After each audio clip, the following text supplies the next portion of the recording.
Hello guys. तो इस कहानी की शुरुआत होती है एक वेडिंग सीन से। हमारा हीरो जिसका नाम लू बोयान है और हमारी हीरोइन जिसका नाम सूजियान है, वो दोनों अपनी वेडिंग सेरेमनी अटेंड कर रहे होते हैं और एक्चुअली ये उनकी कॉन्ट्रैक्ट मैरिज है। और जब उनको कहा जाता है कि ग्रूम अब ब्राइड को किस कर सकता है, तो वो किस करते समय उसे छोड़ देता है गिरने के लिए।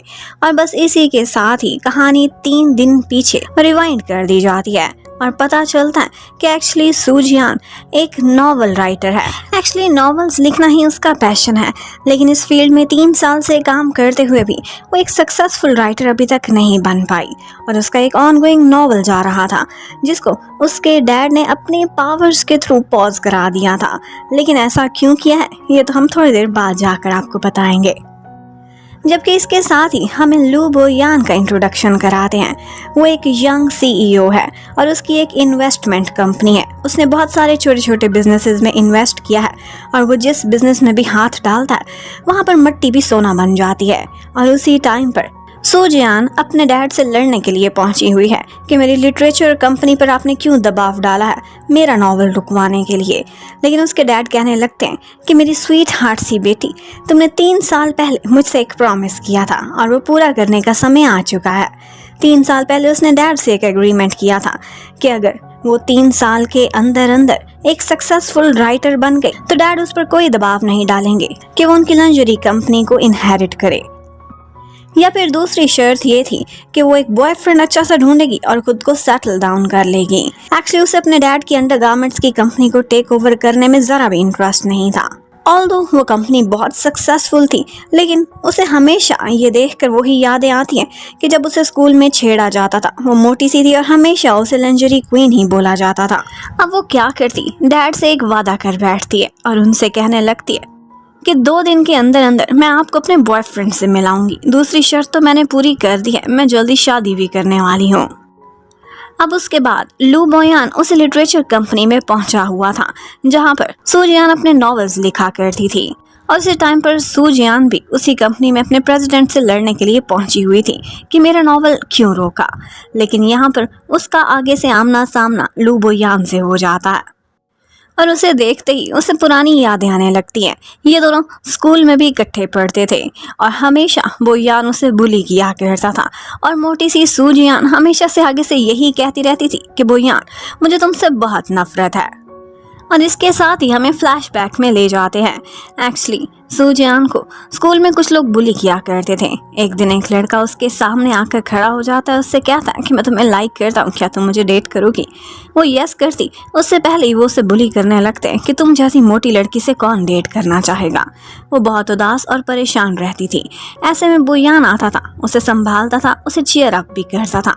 पूरे स्कूल में वही उसका एक फ्रेंड था। वो तब भी उसे लाइक करता था जब वो एक फैटी थी और अब तो वो इतनी सुंदर हो चुकी थी। लेकिन कभी भी फेस टू फेस उसे ये कहने की उसकी हिम्मत ही नहीं हुई। उसके साथ मजाक करता था जिसकी वजह से सूजियान को लगता था कि ये मुझे बुली करता है। अब जब सूजियान का बॉस आता है, उसका नाम था प्रेसिडेंट डू, तो यहाँ पर बोयान उसके लिए एक शर्त रख देता है और कहता है कि जो मर्डर नॉवल आजकल आपकी वेबसाइट पर चल रहा है उसका अगला पार्ट नहीं आया। मैं उसका बहुत बड़ा फैन हूँ और आपकी कंपनी में तभी इन्वेस्टमेंट करूंगा जब उसका अगला पार्ट आ जाएगा।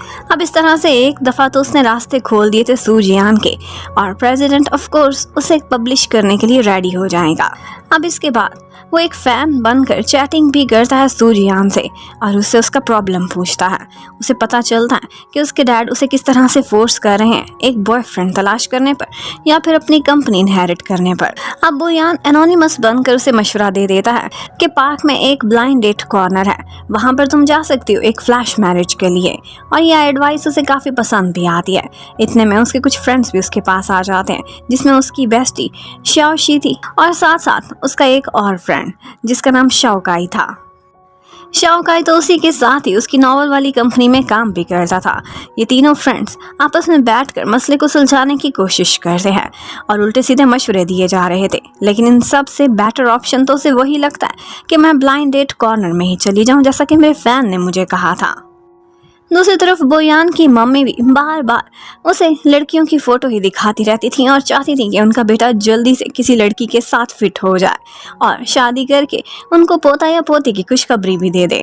लेकिन यहाँ पर बोयान उनसे कहने लगता है, अगर आप रोशी के बारे में सोच रही हैं तो वो तो इम्पॉसिबल है। एक्चुअली रोशी उसकी कंपनी की ब्रांड एम्बेसडर थी और अक्सर उसके साथ भी दिखाई देती थी। वो कहता है, मुझे तो बिल्कुल सीधी सादी सिंपल सी लड़कियां ही पसंद है और ऐसी सी कोई लड़की अगर आप तलाश कर सकती हैं तो पार्क में ब्लाइंड डेट कॉर्नर है, वहां पर जाकर तलाश कर दें।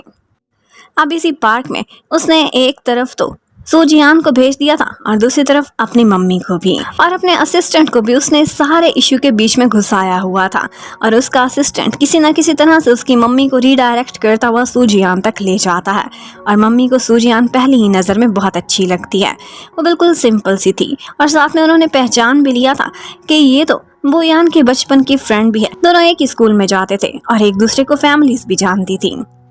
अब मम्मी बहुत खुश हो जाती हैं और कहती हैं कि मेरा भी एक बेटा है और मैं भी उसके लिए लड़की तलाश कर रही हूँ। उसे पकड़कर अपने साथ डिनर पर ले आती हैं और यहीं पर ही उन्होंने बोयान को भी बुला लिया था। अब बोयान जब पहुँचता है तो उसे देखकर सूजियान काफ़ी ज़्यादा एम्बैरेस होती है, लेकिन मम्मी के सामने वो लोग कुछ भी शो नहीं कराते और मम्मी तो बस उन दोनों को कन्विंस करने लगती हैं कि तुम दोनों तो बचपन से एक दूसरे को जानते हो, ऐसे में शादी करोगे तुम लोगों की अंडरस्टैंडिंग भी काफ़ी अच्छी हो जाएगी। इतने में सूजियान को अपने डैड की कॉल भी आ जाती है, जो कि उसे यही वार्निंग दे रहे थे कि आखिरी 10 मिनट बचे हैं, 2 दिन का तुमने टाइम मांगा था, अपने बॉयफ्रेंड से मुझे मिलवाओ। और वो तो बस कॉल काट कर यही सोच रही थी कि मैं लिंजरी क्वीन नहीं बनना चाहती। उसकी ये सारी बातें पीछे खड़े बोयान ने भी सुन ली थी। वो उससे कहने लगती कि फिर से आ गए मुझे स्कूल के ज़माने की तरह चिढ़ाने के लिए। लेकिन बोयान आगे बढ़कर उसे कहता है कि मैं तुम्हारी हेल्प करने के लिए रेडी हूँ और उसके साथ ही उसे अपनी मम्मी के सामने लेकर आ जाता है और कहता है कि हम दोनों शादी करने के लिए तैयार हैं। अब नेक्स्ट डे वो दोनों जाते हैं और अपना मैरिज सर्टिफिकेट गेन कर लेते हैं। अब वो दोनों ऑफिशियली एक कपल बन चुके थे।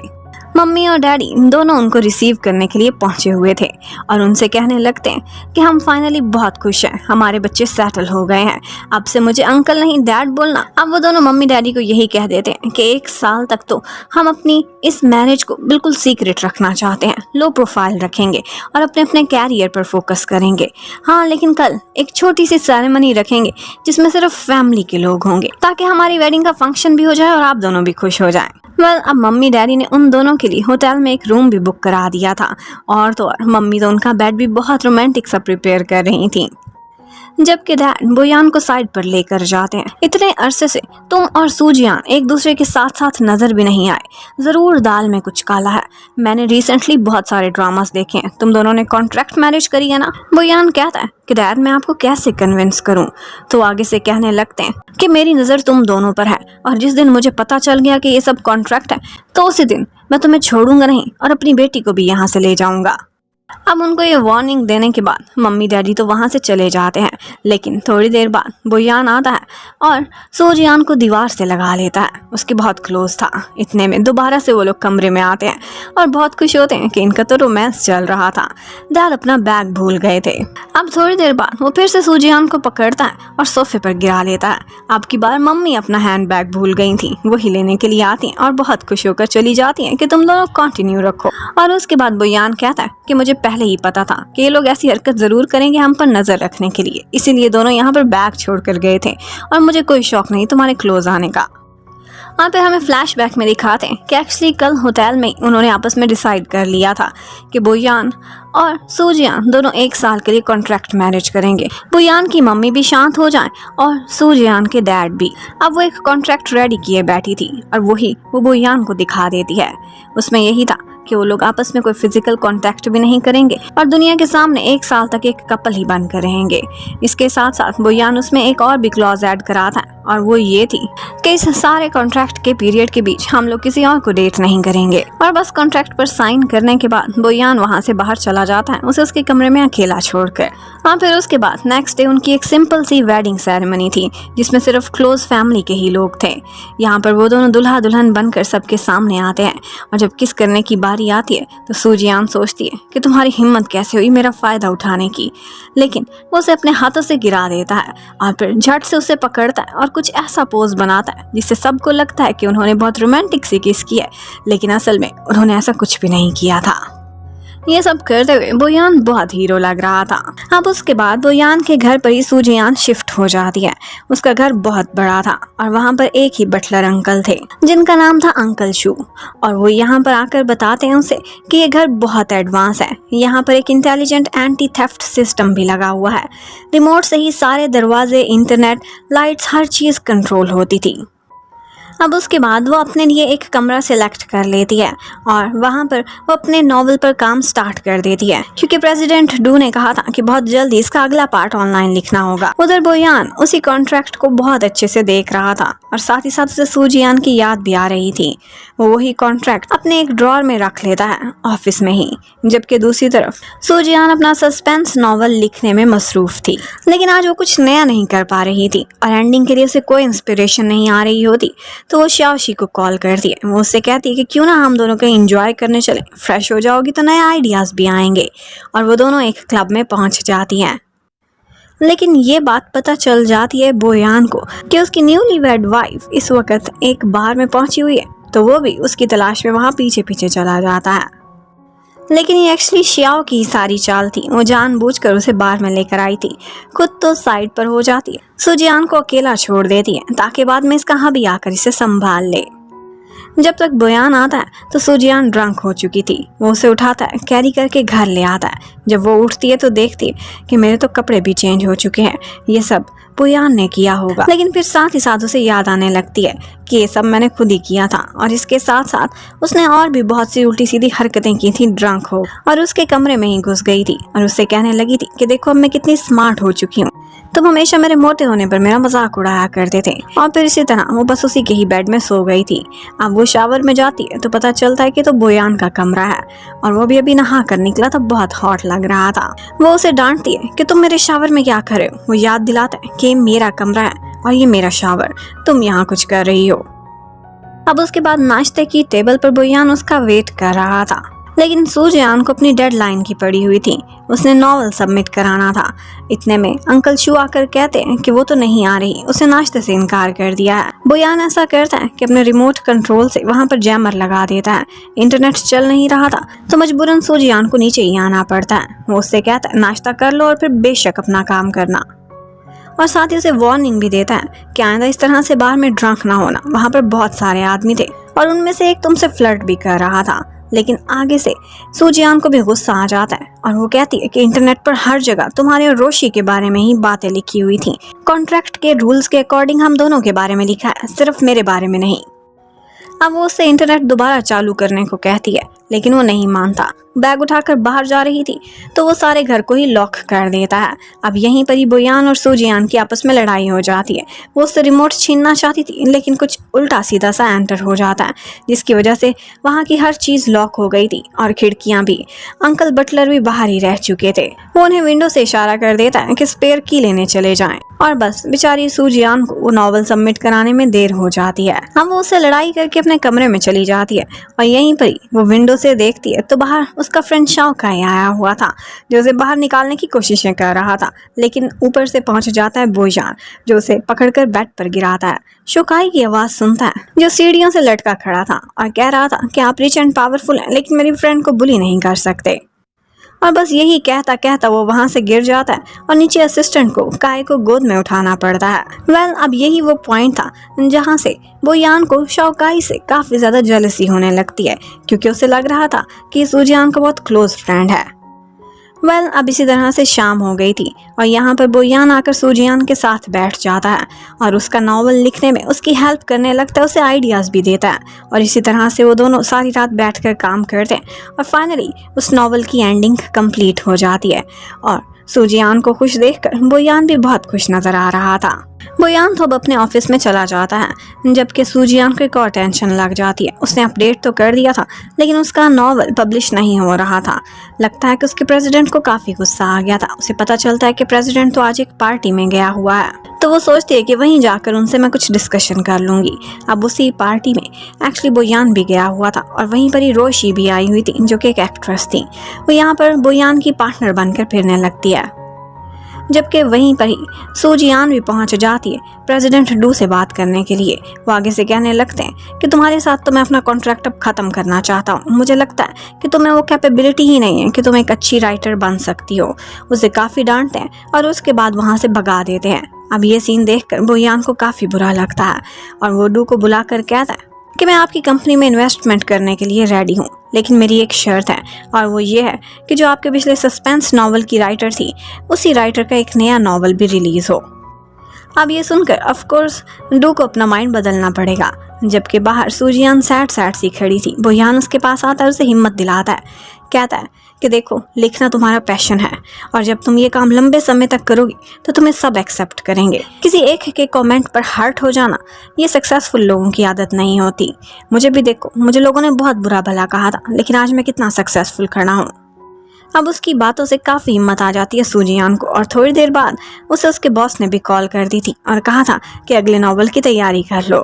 ये सुनकर वो काफ़ी हैरान भी हुई थी, लेकिन उसे अंदाज़ा नहीं था कि ये सब बोयान कर रहा है। इतने में बोयान डू से कहता है कि अगला नॉवल कोई रोमांटिक नॉवल होना चाहिए और उसमें से एक जनरा तुम दोगे सूजियान को, और वो है बॉसी प्रेसिडेंट और उसकी स्वीट वाइफ की लव स्टोरी का। अब ये सारी इंस्ट्रक्शंस उसे देने के बाद वो जैसे ही ऑफिस से बाहर निकलता है, देखता है तो सूजियान आई हुई थी और उसे देखते ही तुरंत ही छुप जाता है। अब उसके बाद बॉस उसे कह देता है कि तुम अब से एक नया रोमांटिक नॉवल स्टार्ट करोगी। ये नॉवल मैं सिर्फ तुम्हारे हाथ का लिखा हुआ चाहता हूँ, और वो वही कैटेगरी थी जो उसके लिए बोयान ने चूज करी थी। सूजियान को काफी दिक्कत होती है। एक्चुअली उसने रोमांटिक नॉवल पहले कभी नहीं लिखा था और इसी बारे में वो अपने फ्रेंड से भी मशवरा करने लगती है। यहाँ पर शाओकाई उसे बहुत सारे उल्टे सीधे मशवरे देता है, लेकिन उसे लगने लगता है कि मेरे रोमांटिक नॉवल को कहीं वल्गर नॉवल में ही ना बदल दे, और फिर वो उसे ना कर देती है।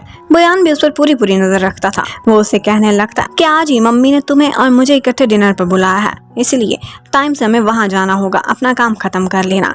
रोशी भी उससे मिलने के लिए आती है, लेकिन बोयान उसे लिफ्ट कराए बगैर जल्दी में निकल जाता है। अब उसका असिस्टेंट उसे रोशी कहती है कि मुझे इग्नोर क्यों कर रहा है, आज तो मैंने एक जगह टेबल बुक कराया था पूरे 1 हफ्ते पहले की बुकिंग लेकर। और वो असिस्टेंट को बोलती है कि सब बेकार में जाएगा तो तुम ही मेरे साथ चल पड़ो।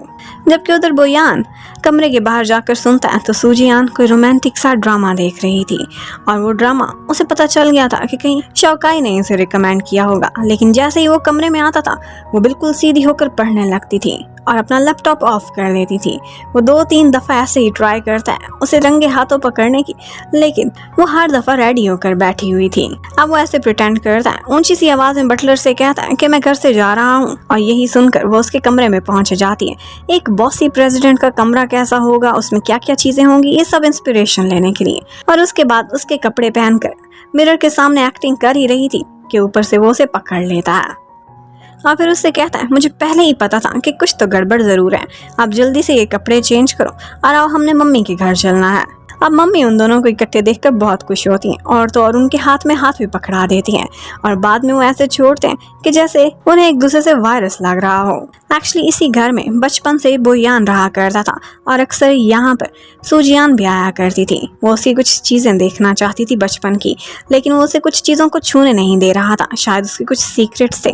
लेकिन सूजियान भी देखने के लिए बहुत तड़पती है, एक छलांग भी लगाती है, लेकिन वो उसे एक बॉल की तरह कैच कर लेता है। अब उससे खुद को छुड़ाने के लिए वो उसे एक बाइट करती है और वहाँ से भाग जाती है। आज मम्मी ने उन दोनों के लिए सारा खाना अपने हाथ से बनाया था और मम्मी को याद था कि बचपन में भी जब सूजियान यहाँ आती थी तो उसे क्या क्या खाना पसंद था, और जब वो खाना खा रही होती है तो उसे देखकर बोयान को वही बचपन वाली सूजियान याद आने लगती है जिसे खाने पीने का बहुत शौक था। अब मम्मी उनसे कहने लगती है कि तुम लोगों ने कोई फैमिली प्लानिंग के बारे में सोचा, मुझे तो बहुत जल्दी पोता या पोती चाहिए। और इस बात पर बोयान बहुत प्यार से अपनी वाइफ के साथ आकर बैठ जाता है और कहता है कि मम्मी हम इस बारे में सोच रहे हैं। मम्मी ने उनके लिए एक बेडरूम भी प्रिपेयर कर दिया था और वो दोनों ऑफ कोर्स एक ही कमरे में सोएंगे। ये सोच कर सूजियान को काफी गुस्सा आता है। अब पहले तो बोयान शावर लेकर आ चुका था, सूजियान की बारी थी। वो कमरे में जाकर सोचने लगती है कि चलो अच्छा है, एक बॉसी प्रेसिडेंट के साथ रहकर एक कॉन्ट्रैक्ट वाइफ के तौर पर ही सही मुझे कुछ इंस्पिरेशन तो मिलेगी अपने नॉवल की। और इसके साथ ही वो उसे एक नाइट ड्रेस भी देता है जो मम्मी ने उसके लिए प्रिपेयर किया था, और वो देखकर कहती है ये तो मेरे डैड की कंपनी का ही है। और इसके साथ ही उसके अंदर आत्मा से शरारतें करने लगती है। एक ने यही कहा था कि जाओ और उसे सीड्यूस, अपने नॉवल के लिए कुछ तो उसका फायदा उठाओ। अब वो अपने नाइट ड्रेस में एक माइक्रोफोन छुपा दिए और उसके बाद अपने गीले बालों को झटका देते हुए उसके सामने आ जाती है। अब वो उसे तरह तरह से डांस करते हुए दिखा रही थी ताकि खुद की तरफ उसे अट्रैक्ट कर सके, लेकिन इसी बीच उसका पैर स्लिप हो जाता है और उसकी चीख निकलती है, वो सोफे पर गिर जाती है और मम्मी बाहर खड़ी बस यही सुन रही थी और सोचती थी कि ये दोनों तो प्यार में डूब चुके हैं। बोयान रेजिस्ट नहीं करता बल्कि उसके करीब आकर उसे किस करने ही वाला था कि वो ये किस ब्लॉक कर देती है और उसके बाद अपने नॉवल के लिए एक पॉइंट वहां से सेव करती हुई निकल जाती है। बोयान को बहुत गुस्सा आता है कि इसने मुझे यूज किया और मैं भी कितना पागल हूँ जो इसके क्लोज चला गया। अब उसके बाद वो वहां पर लिखती लिखती सो जाती है और वो उसे उठाता है और उसे लाकर बेड में सुला देता है। नेक्स्ट मॉर्निंग जैसे ही सूजियान की आंख खुलती है तो वो बोयान के साथ लेटी हुई थी और वो उसका नाइट ड्रेस ठीक कर रहा था, लेकिन उसका हाथ एक गलत जगह पर था जिसकी वजह से सूजियान उसे एक किक दे मारती है और बेचारे को बहुत चोट लगती है। मम्मी सुबह सुबह देखती हैं तो एक तरफ तो सूजियान ब्लश कर रही थी और दूसरी तरफ उनका बेटा लंगड़ाता हुआ कमर दर्द की वजह से बहुत तड़प कर आ रहा था। वो सोचने लगती है कोई बात नहीं, नई नई शादी में ये सब नॉर्मल है। अब जब वो ऑफिस में पहुंचती है तो पता चलता है कि उसकी एक कॉम्पिटिटर राइटर जिसका नाम शॉन है वो उससे बहुत ज्यादा आजकल जेलसी कर रही है क्योंकि इसी थीम पर वो खुद नॉवल लिखना चाहती थी, लेकिन अब बॉस ने असाइन कर दिया था सूजियान को। अब सूजियान काय से मशवरा करती है और वो उसे कहता है कि ठीक है, इंस्पिरेशन के लिए हम लोग एक फेक डेट पर जाते हैं। आज से पहले सूजियान कभी डेट पर नहीं गई थी। लोग क्या क्या एक्सपीरियंस करते हैं यही देखने के लिए वो काय के साथ जाती है, लेकिन ये बात पता चल गई थी बोयान को भी, जो कि वहाँ तुरंत ही पहुँच जाता है उस मॉल में। उस मॉल में हर जगह उसी ने ही इन्वेस्टमेंट की हुई थी, वो एक बहाने से आया था। और उसके बाद जैसे ही काय का फोन आता है वो उसे कह देता है कि सूजियान अपने हस्बैंड के साथ है, इसीलिए तुम यहाँ से जा सकते हो। अब वो दोनों यहाँ पर जाते हैं, एक दूसरे के साथ फोटोज बनवाते हैं और इसके बाद बोयान कहता है कि मैं तुम्हारी हेल्प तो करूंगा लेकिन एक शर्त पर, और वो ये है कि तुम ये मेड का ड्रेस पहन कर आओगी। वो उसे तंग करने के लिए ही सारा कुछ कर रहा था और सूजियान ये कर लेती है, लेकिन यहाँ पर कुछ लोगों ने उनकी फोटोज ले ली थी। अब वो उसके साथ अंदर जाती है, कुछ फोटोज क्लिक करते हैं और उसके बाद वो बाहर आ जाते हैं, लेकिन ये फोटोज बोयान को बहुत प्यारी थी। अब वो लोग एक लंच डेट भी इंजॉय करते हैं। इस तरह का खाना पहले बोयान ने कभी नहीं खाया था और आज सूजियान के साथ वो बहुत इंजॉय करता है। और उसके बाद वो लोग एक गेम खेलने के लिए प्लेयर एस्केप रूम में भी घुस जाते हैं। यहाँ पर उन्होंने एक मिस्ट्री सॉल्व करते करते आगे की तरफ बढ़ना था, लेकिन इसी पॉइंट पर कुछ ऐसा होता है कि बोयान के ऊपर सूजियान आकर गिर जाती है। वो उसके करीब आता है, वो आंखें बंद कर लेती है, लेकिन उसी टाइम पर बोयान ने उसकी फोटो क्लिक कर ली थी। ये बदला था जो कल उसके साथ सूजियान ने किया था, लेकिन इतने में वहाँ पर लाइट्स ऑफ हो जाती हैं जो कि शायद गेम का ही हिस्सा थी। लेकिन यहाँ पर बोयान बहुत डर जाता है, लगता है कि उसे अंधेरे से फोबिया है और साथ ही साथ उसके स्टमक में भी पेन स्टार्ट हो जाती है। सूजियान को याद आने लगता है कि बोयान जब स्कूल में होता था तो कोई भी उसे सपोर्ट करने वाला नहीं था, सिर्फ बोयान ही उसके साथ साथ होता था। आज वो उसका साथ देती है और उसके बाद उसे अपने साथ ले जाती है। आज वो उसका साथ देती है, उसे संभालती है और फिर टैक्सी में बिठाकर जल्दी घर की तरफ वापस ले आती है। उस बेचारे की तबीयत बहुत खराब हो रही थी, वो रास्ते में सिर्फ उसका हाथ पकड़कर बैठ जाता है। एक्चुअली वो स्पाइसी खाना कभी नहीं स्टैंड कर सकता था, लेकिन आज उसने सूजियान के साथ खा लिया था। उधर से रोशी भी आज उसके घर पर आ जाती है और जब आगे से वो देखती है कि यहाँ पर पहले से एक लड़की है तो वो सरप्राइज्ड रह जाती है। सूजियान नहीं चाहती थी कि उन दोनों के रिलेशनशिप को बिगाड़े या फिर अपने कॉन्ट्रैक्ट मैरिज की बात आउट करे। वो झूठ बोल देती है, कहती है कि मैं इसकी कजन हूँ। ऑल्दो बोयान बहुत बताने की कोशिश करता है, लेकिन सूजियान हर दफा उसे टोक देती थी और उससे बोलती है कि मैं इसकी कजन हूँ, एक दूसरे शहर से आई हूँ, इसलिए थोड़े दिन इसी के घर पर रह रही हूँ। अब ये सुनकर रोशी वहाँ से चुपचाप चली तो जाती है, लेकिन उसे शक हो जाता है और बोयान बाद में सूजियान से कहता है कि तुमने ये गलत किया, इस तरह से छुपाने की कोई ज़रूरत नहीं थी, मैं तुम्हारा कज़न नहीं लगता। और तो और वो मेडिसिन लेने से भी इनकार कर देता है। अब उसे स्टमक पेन थी तो सूजियान खुद उसके लिए एक पॉरेज बनाकर लाती है। अब वो उसे टेस्ट कर रही थी तो उस टाइम पर उस बेचारी का मुंह भी जल जाता है। मेडिसिन लगाने के लिए उसे टंग आउट करने को बोलता है और यहाँ पर कुछ ऐसा होता है कि वो दोनों बेड पर गिर जाते हैं, उनकी एक्सीडेंटल किस भी हो जाती है। अब जैसे ही वो गिरते हैं तो बोयान एक्टिंग स्टार्ट कर देता है कि मेरे स्टमक में बहुत पेन हो रही है, मैं तो यहाँ से हिल भी नहीं सकता। ऊपर से अंकल शू भी आ जाते हैं, लेकिन अंकल शू को वो इशारे से बाहर भेज देता है ताकि वो दोनों अपना क्वालिटी टाइम स्पेंड कर सकें।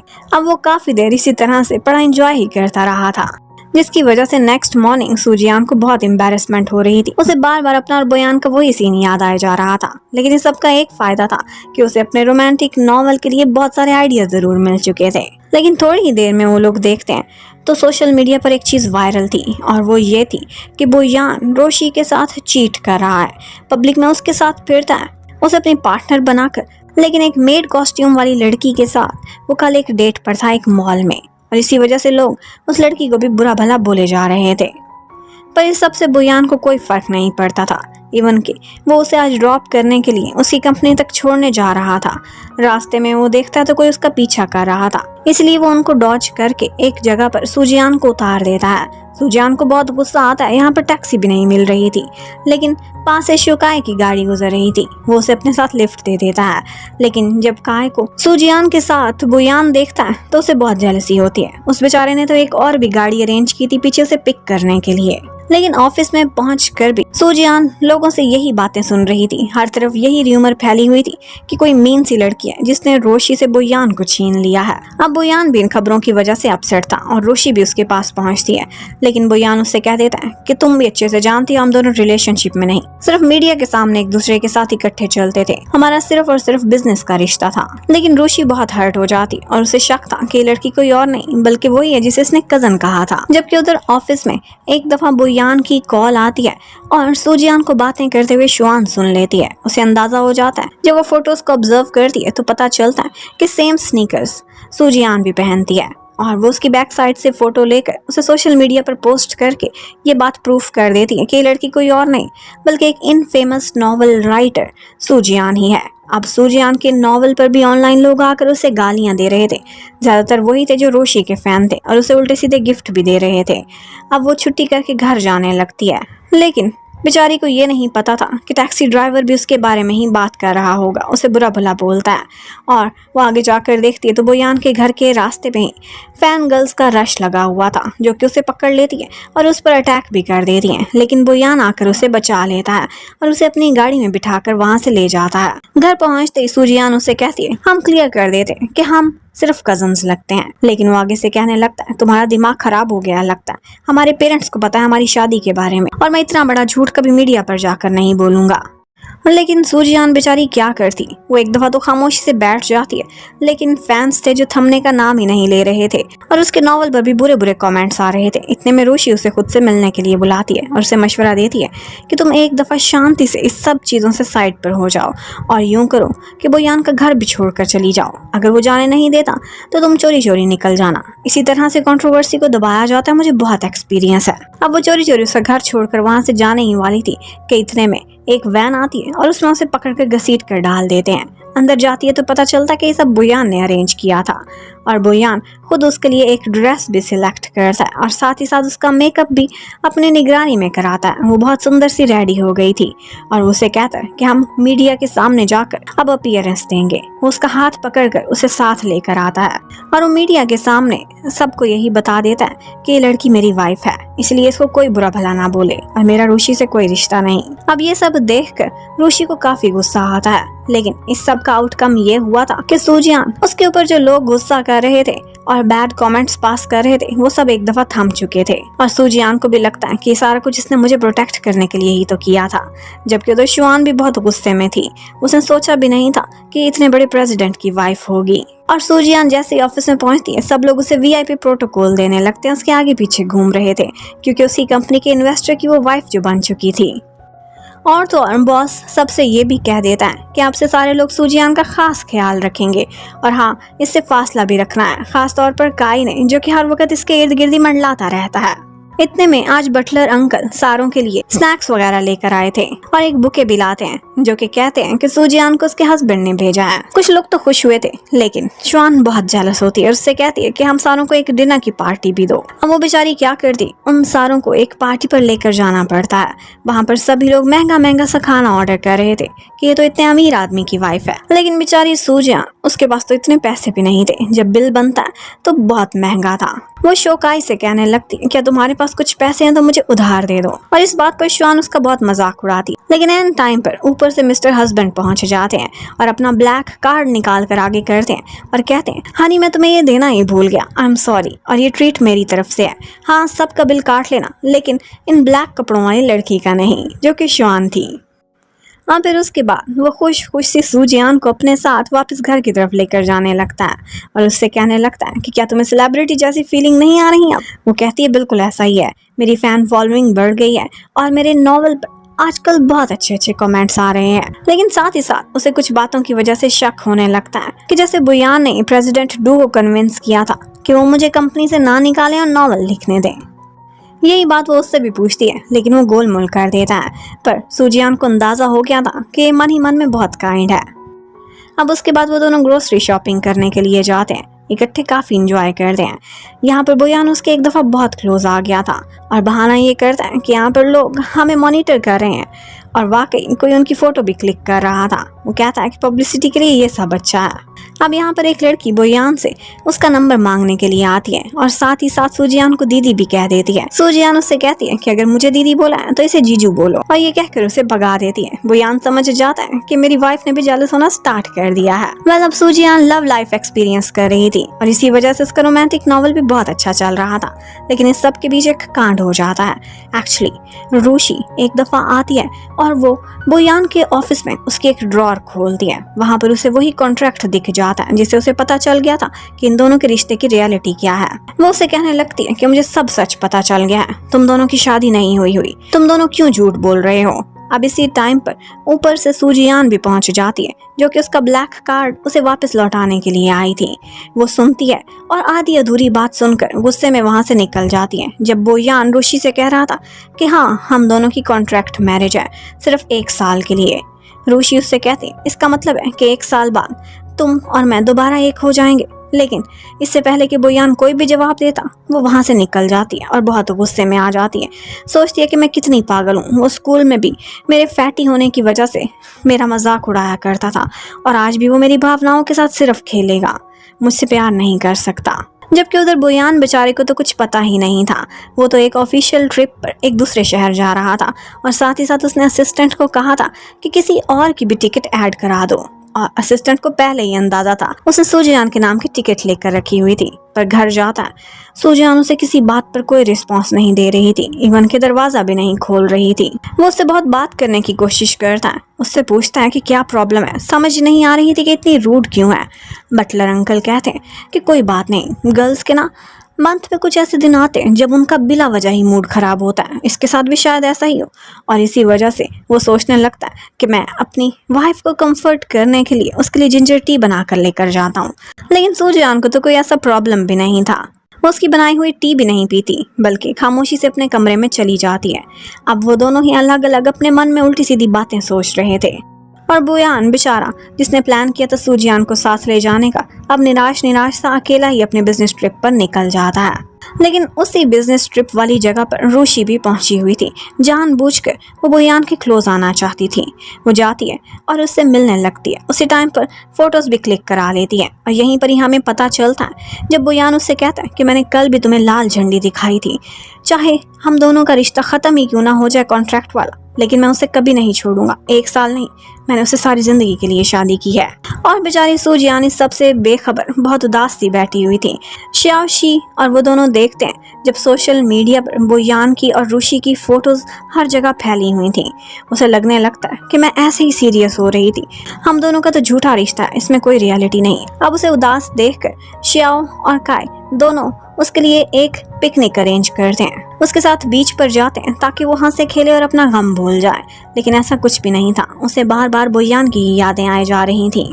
अब नेक्स्ट डे वो लोग कैंपिंग पर जाते हैं और यहाँ पर कुछ ऐसा होता है कि एक स्नेक काय को बाइट कर लेता है और फिर उन्हें तुरंत हॉस्पिटल लेकर जाना पड़ता है। अब यही बात जैसे ही बुयान को पता चलती है कि उसकी वाइफ इमरजेंसी में हॉस्पिटल पहुंची हुई है, तो वो भी जल्दी जल्दी अपनी मीटिंग छोड़ उसी शहर में आ जाता है। लेकिन काय बिल्कुल ठीक ठाक था। वो स्नेक जहरीला नहीं था जिसने काय को काटा था। अब जैसे ही बुयान यहाँ पहुँचता है तो काय को अपने हाथों से सूजियान खाना खिला रही थी। वो बहुत जेलस हो जाता है और उसे पकड़कर साइड पर लेकर जाता है। उससे कहने लगता है कि मैं तुम्हारे लिए इतनी जल्दी जल्दी में आया। वो आगे से कहती है कि मेरा फ्रेंड है और मैं इसका ख्याल रखूंगी। वो वार्निंग देकर जाता है कि 9 बजे तक वापस आ जाना और घर जाकर उसका वेट करने लगता है। लेकिन वो तो अपनी फ्रेंड शियाओ के साथ कराओके निकल गई थी। कराओके में बहुत देर एंजॉय करने के बाद वो 11 बजे के बाद घर वापस आती है और उस टाइम तक बुयान बस यही सोचता रहता है कि वो ये सारा टाइम काय के साथ थी। मैं कितना पागल हूँ, उसे क्यों वहाँ छोड़ कर आया। और जैसे ही सूजियान आती है वो उससे लड़ाई स्टार्ट कर देता है। उससे बोलता है कि तुम्हें इतना समय काय के साथ नहीं बिताना चाहिए, मत भूलो तुम किसकी वाइफ हो। वो भी आगे से कहने लगती है कि तुम भी मत भूलो कि तुम किसके हस्बैंड हो। ऋषि के साथ तुम बिजनेस ट्रिप के बहाने डेट पर गए हुए थे, मैंने सब कुछ पढ़ लिया है। और अब बोयान को समझ आती है कि वो इतने गुस्से में क्यों थी। वह अब नेक्स्ट मॉर्निंग वो उसे मनाने के लिए उसके कमरे में जाता है, लेकिन पता चलता है कि वो तो अपना सामान लेकर खिड़की के थ्रू वहां से भाग चुकी है और उसका ब्लैक कार्ड वहीं पर छोड़ गई है। अब वो कॉल करता है, शिया फोन उठाती है, जिसे उससे भी ज्यादा अपनी बेस्टी के कॉन्ट्रैक्ट हस्बैंड पर गुस्सा था। वो उसे डांट कर कहती है कि हम दोनों एक क्लब में जा रहे हैं, हिम्मत है तो वहां पर आ जाओ। वहां का पता उसे देती है और जैसे ही बोयान वहां पहुंचता है तो उन्होंने मैनेजर को साथ मिलाया हुआ था। वो उसे कहने लगते हैं कि मिस्टर लू बोयान यहाँ पर आए हैं और जो कोई भी इनके करीब आएगा ये उसे एक फ्री ड्रिंक दिलाएंगे। अब बस बहुत सारे लोग बोयान के पीछे पीछे थे और बोयान आगे आगे भाग रहा था। बड़ी मुश्किल से अपनी जान छुड़ाकर भागता है और उसके बाद बोयान को उसकी मम्मी की कॉल आती है, जो उसे डांटती है और कहती है कि मेरी बहू को वापस लेकर आओ मनाकर, तुम उल्टी सीधी हरकतें करके उसे क्यों नाराज करते हो। जबकि दूसरी तरफ हमें दिखाते हैं कि सूजियान के पास उसके डैड आकर उसे डांट रहे थे कि तुम अपने हस्बैंड को एक लड़की के हाथों कैसे लूज कर सकती हो, ये सब क्या तमाशा है, वापस आओ और अपनी कंपनी ज्वाइन करो अगर तुम कोई ड्रामा कर रही हो तो। और बस इतने में बोयान भी वहां आ जाता है और अपनी वाइफ को हाथ पकड़कर वहां से ले जाता है और असिस्टेंट भी अपने हिस्से का काम पूरा कर रहा था। जानबूझकर कार को अचानक से टर्न कर देता था ताकि सूजियान और बोयान दोनों एक दूसरे के क्लोज आ सकें। और फिर उसके बाद बोयान सूजियान को एक न्यूज दिखाता है और उसे कहता है कि एक्चुअली मैंने एक प्रेस कॉन्फ्रेंस करा ली है जिसमें ऋषि ने कहा है कि ये सब एक मिसअंडरस्टैंडिंग है और मेरा बोयान से कोई भी रिश्ता नहीं। इसके साथ ही वो उसे सच सच सब कुछ बता देता है और कहता है कि तुम मेरे साथ उस बिजनेस ट्रिप वाली जगह पर जा रही हो दूसरे शहर, क्योंकि मैं कल अपना काम आधा बीच में छोड़ कर आया था। अब वो उसे साथ ले जाता है। वहाँ पर वो लोग गोल्फ क्लब में जाते हैं और वहीं पर ही बिजनेस की बातें भी डिस्कस कर रहे थे। वहाँ पर सारी गर्ल्स सूजियान को देखकर सोचती हैं कि लड़की कितनी लकी है और सूजियान को अपने हाथों से बोयान गोल्फ खेलना भी सिखाता है। अब उसके बाद वो उसे अपने साथ एक जगह पर लेकर जाता है। वहाँ पर एक फेरिस व्हील था और इस व्हील पर एक दफा पहले भी सूजियान बैठना चाहती थी, लेकिन बोयान ने उसका मजाक उड़ाया था, कहा था कि तुम इतनी मोटी हो कि ये व्हील नीचे ही गिर जाएगा। लेकिन एक्चुअली उसने तो मजाक किया था। सूजियान बुरा मनाकर वहाँ से भाग गई थी। कहता है कि आज हम दोनों यहाँ पर बैठेंगे। वो दोनों जाकर बैठ जाते हैं और उसके बाद वो लोग अपना काफी अच्छा टाइम वहाँ पर स्पेंड करते हैं। बोयान यहाँ पर एक मोमेंट पर उसे किस करने ही वाला था कि सूजियान के पेट में दर्द होने लगती है और वो उसे होटल में लेकर वापस आ जाता है। यहाँ पर वो समझ गया था कि इसको थोड़ी गर्ल्स प्रॉब्लम हुई है और इसके साथ ही उसने वेट्रेस से बहुत कुछ ऑर्डर भी करा लिया था। वहाँ पर तरह तरह के सैनिटरी पैड्स थे, जिसमें से वो एक ब्रांड अपने लिए चूज करती है और शर्माती हुई अंदर चली जाती है और सोचती है कि बोयान इतना भी बुरा नहीं जितना मैं सोच रही थी। अब वो उसके साथ बैठकर उसकी केयर करता है और जिंजर टी भी बना कर देता है और वहीं पर ही बैठे बैठे वो सो गया था। अब फाइनली उन दोनों का बिजनेस ट्रिप ओवर होता है और वो लोग अपनी सिटी वापस लौट आते हैं। लेकिन इस सभी बीच बोयान ने एक बात नोटिस की थी और वो ये थी कि सूजियान हर महीने बहुत ज़्यादा तकलीफ से गुजरती है और इसी बात को डिस्कस करने के लिए वो अपनी मम्मी से भी मशवरा करता है। उसकी मम्मी कहती है कि मुझे बहुत खुशी है कि तुम एक केयरिंग हस्बैंड हो और फिर उसके बाद एक हर्बल डॉक्टर का पता उसे दे देती है और कहती है कि यहाँ पर तुम अपने साथ सूजियान को ले जाओ और उसका ट्रीटमेंट कराओ, ये बहुत अच्छी डॉक्टर है। अब वो दोनों उस हर्बल डॉक्टर के सामने बैठे हुए थे और सूजियान को थोड़ा बहुत चेकअप करने के बाद उसे पता चल जाता है कि इसने कितना ज़्यादा वेट लूज किया है। ये अक्सर रातों को जागती भी है, ओवरवर्क करती है। इसके साथ साथ उसे कुछ प्रॉब्लम्स थे और वो कहती है कि मेडिसिन ये लेगी तो बिल्कुल ठीक हो जाएगी, लेकिन वो मेडिसिन कड़वी बहुत होने वाली थी। अब एक तरफ तो बोयान सूजियान की केयर कर रहा था, जबकि सूजियान को बोयान की फिक्र हो रही थी। वो डॉक्टर से कहने लगती है कि इसका भी एक प्रॉब्लम है और वो ये है कि इसे स्टमक एक रहता है अक्सर और ये स्पाइसी फूड तो बिल्कुल भी नहीं खा सकता। और वो उसका भी चेकअप करती है और फिर बताती है कि तुम्हारे लिए भी मेरे पास मेडिसिन है। लेकिन जाते जाते साथ में उनसे ये भी पूछ लेती है कि तुम दोनों कपल हो, कहीं कोई फर्टिलिटी इशू तो नहीं हो रहा। और इस बात पर वो दोनों ही शर्मा जाते हैं। अब वो दोनों ही शाम को वो मेडिसिन लेने के लिए बैठे हुए थे। मेडिसिन बहुत कड़वी थी। सूजियान मुकर जाती है, कहती है पहले बोयान लेगा। बोयान तो एक ही दफ़ा में वो मेडिसिन सारी पी जाता है, जबकि सूजियान वो थोड़ा बहुत हेजिटेंट थी। तो यहाँ पर बोयान उसे मशवरा देता है कि मेरे पास एक तरीका, तुम जल्दी से मेडिसिन पी जाना, इसे टेस्ट बर्ड्स को फील ही ना होने देना और ऊपर से एक कैंडी खा लेना मीठी मीठी सी। और वो जैसे ही ये करती है तो वो कैंडी जो कि पहले बोयान के हाथ में थी वो उसे अपनी किस के थ्रू ट्रांसफ़र करता है और यहीं पर ही एक रोमांटिक सा सीन क्रिएट हो गया था और यही सीन बटलर अंकल ने भी देख लिया था और अंकल शू उनकी यहीं पर ही फ़ोटो बना लेते हैं और मम्मी को भी सेंड कर देते हैं। उधर दूसरी तरफ हमें दिखाते हैं शाओ शी को। आज वो एक जगह पर जाती है और वहाँ पर बहुत ज़्यादा ड्रिंक कर लेती है। उसके साथ इत्तेफाक से शाओ काई भी था और यहाँ पर ड्रंक होकर वो दोनों ही अपना होश गंवा बैठे थे और इन दी एंड वो लोग शाओ शी के अपार्टमेंट पर जाते हैं और फिर सुबह उनकी जब आंख खुलती है तो कुछ इस तरह की हालत थी। वो दोनों ही एक दूसरे को देखकर बहुत चिल्लाते हैं और गुस्सा करते हैं, इल्ज़ाम भी एक दूसरे पर डालने की कोशिश करते हैं, लेकिन साथ में ये भी कहते हैं कि हम इसे एक डरावना ख्वाब समझकर सब कुछ भुला देंगे और कभी एक दूसरे के अंदर शक्ल भी नहीं देखेंगे। लेकिन इसी बीच उस अपार्टमेंट पर कोई आ जाता है और वो थी सूजियान, जिसके पास वहाँ की चाबियाँ भी थीं।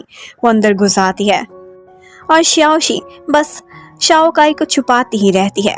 यहाँ पर कुछ सामान पड़ा हुआ था सूजियान का और वही वो पैक करने लगती है, कमरे में भी चली जाती है। इवन के इन दी एंड जब वो अपना लैपटॉप लेने के लिए पर्दे के पीछे देख रही थी तो वहीं पर ही लैपटॉप से खुद को कवर करके शाओ काई खड़ा हुआ था और इसी वजह से शाओशी और काई दोनों रंगे हाथों पकड़े गए थे।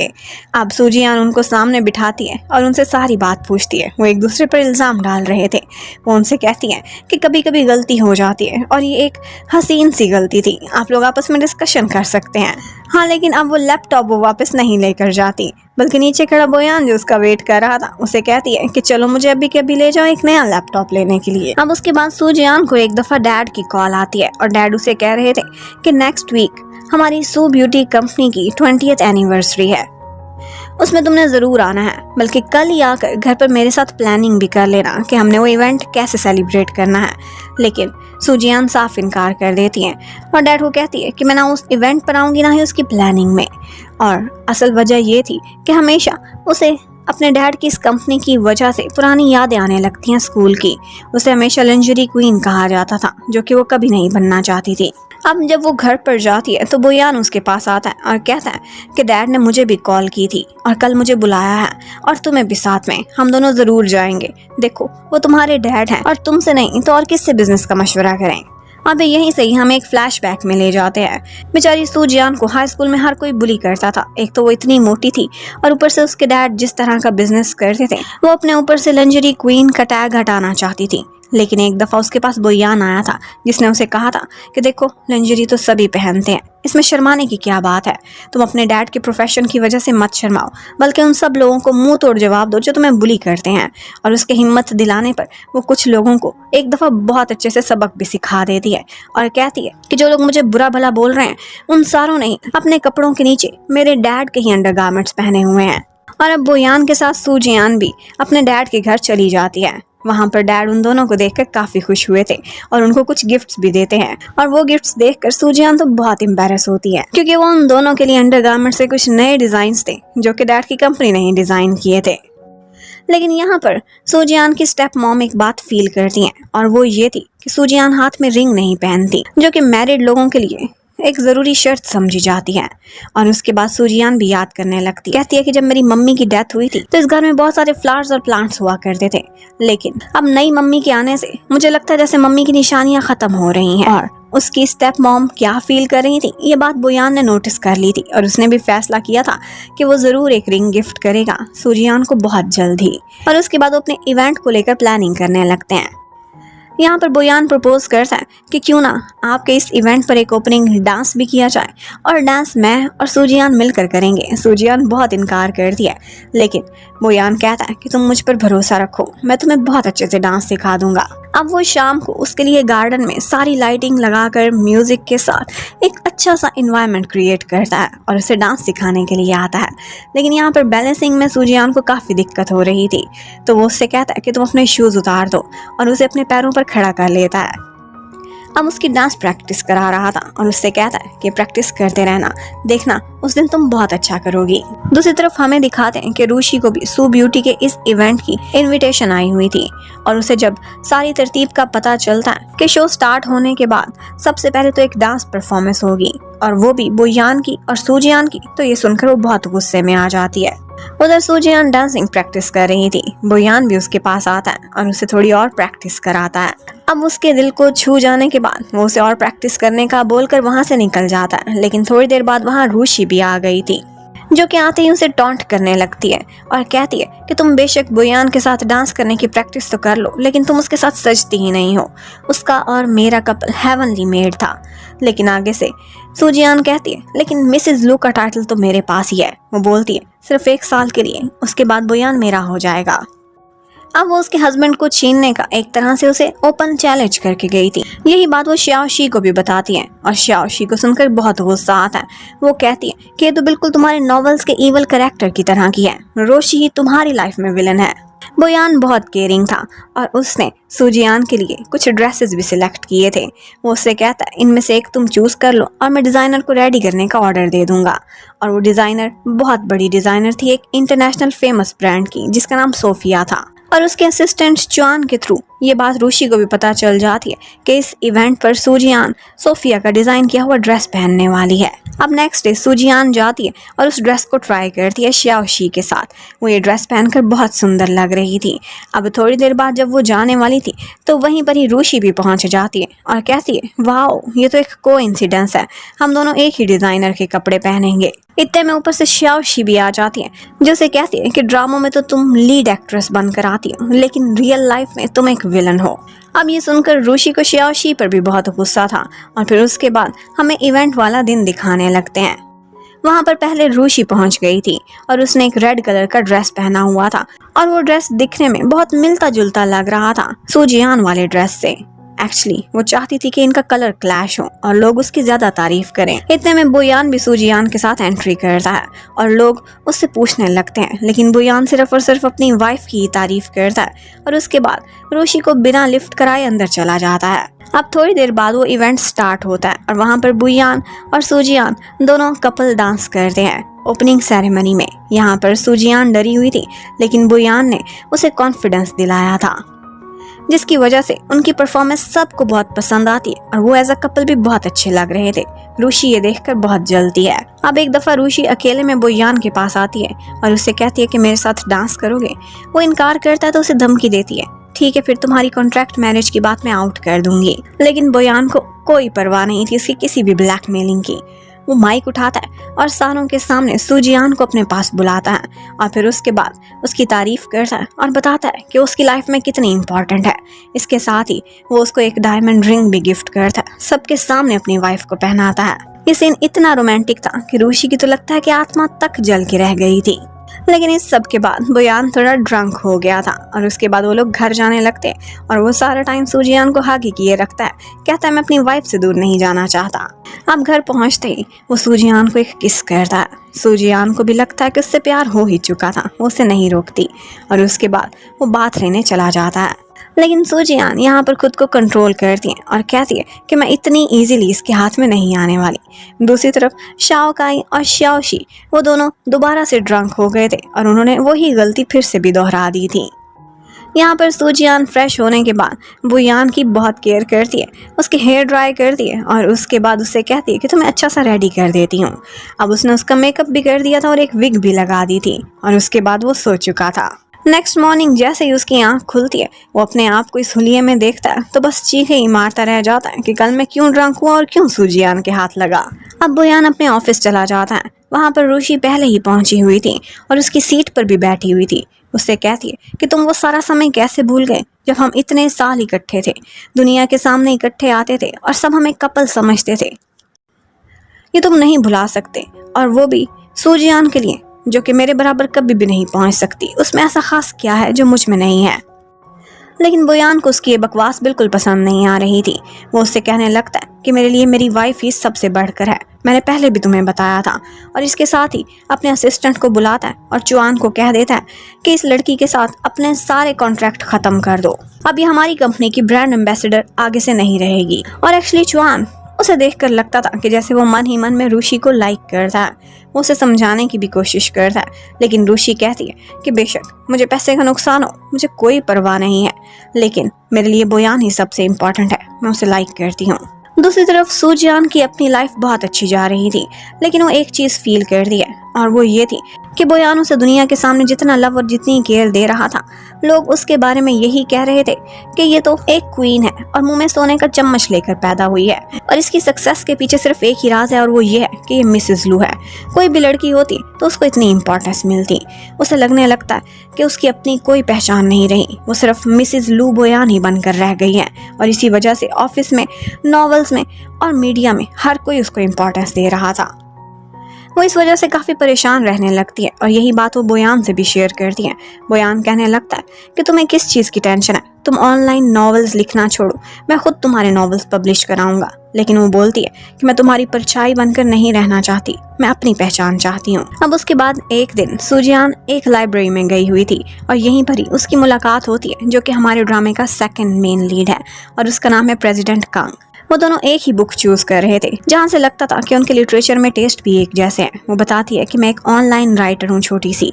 वो उसे मशवरा देता है कि सिर्फ बुक स्टडी करने से बेहतर है कि तुम लाइफ में कुछ एक्सपीरियंसेस भी करो, क्योंकि जितने भी सक्सेसफुल राइटर हैं वो लाइफ एक्सपीरियंस से ही आगे बढ़े हैं। और उसके बाद हमें पता चलता है कि प्रेसिडेंट कंग कुछ अरसे अब्रॉड रहने के बाद अभी वापस आया है और इसकी लाइफ में एक लड़की है जिसने मास्क किया हुआ था, उसका एक स्केच है इसके पास और ये उसी की तलाश में है और लगता है कि उससे बहुत प्यार करता है। और इसके साथ ही एक और बात भी पता चलती है और वो ये है कि लू बोयान का कॉम्पिटिटर है। उधर रूशी का अब बोयान की कंपनी से कॉन्ट्रैक्ट खत्म हो गया था। उसे ऑफर आती है कंग की कंपनी की तरफ से। वो जाकर उससे एक मीटिंग करती है और उससे कहने लगती है कि मैं सिर्फ इसी वजह से आपकी कंपनी ज्वाइन कर रही हूँ, आपकी ब्रांड एम्बेसडर बनकर रहूंगी, क्योंकि मुझे पता है कि आप लू बोयान को बराबर की टक्कर दोगे। उधर सूजियान को अपने ऑफिस में एक बात पता चलती है और वो ये है कि उसकी कंपनी को एक ऑफर आई है, एक मूवी स्टार्ट होने वाली है और उसी मूवी के लिए उन्हें एक स्क्रीन राइटर चाहिए।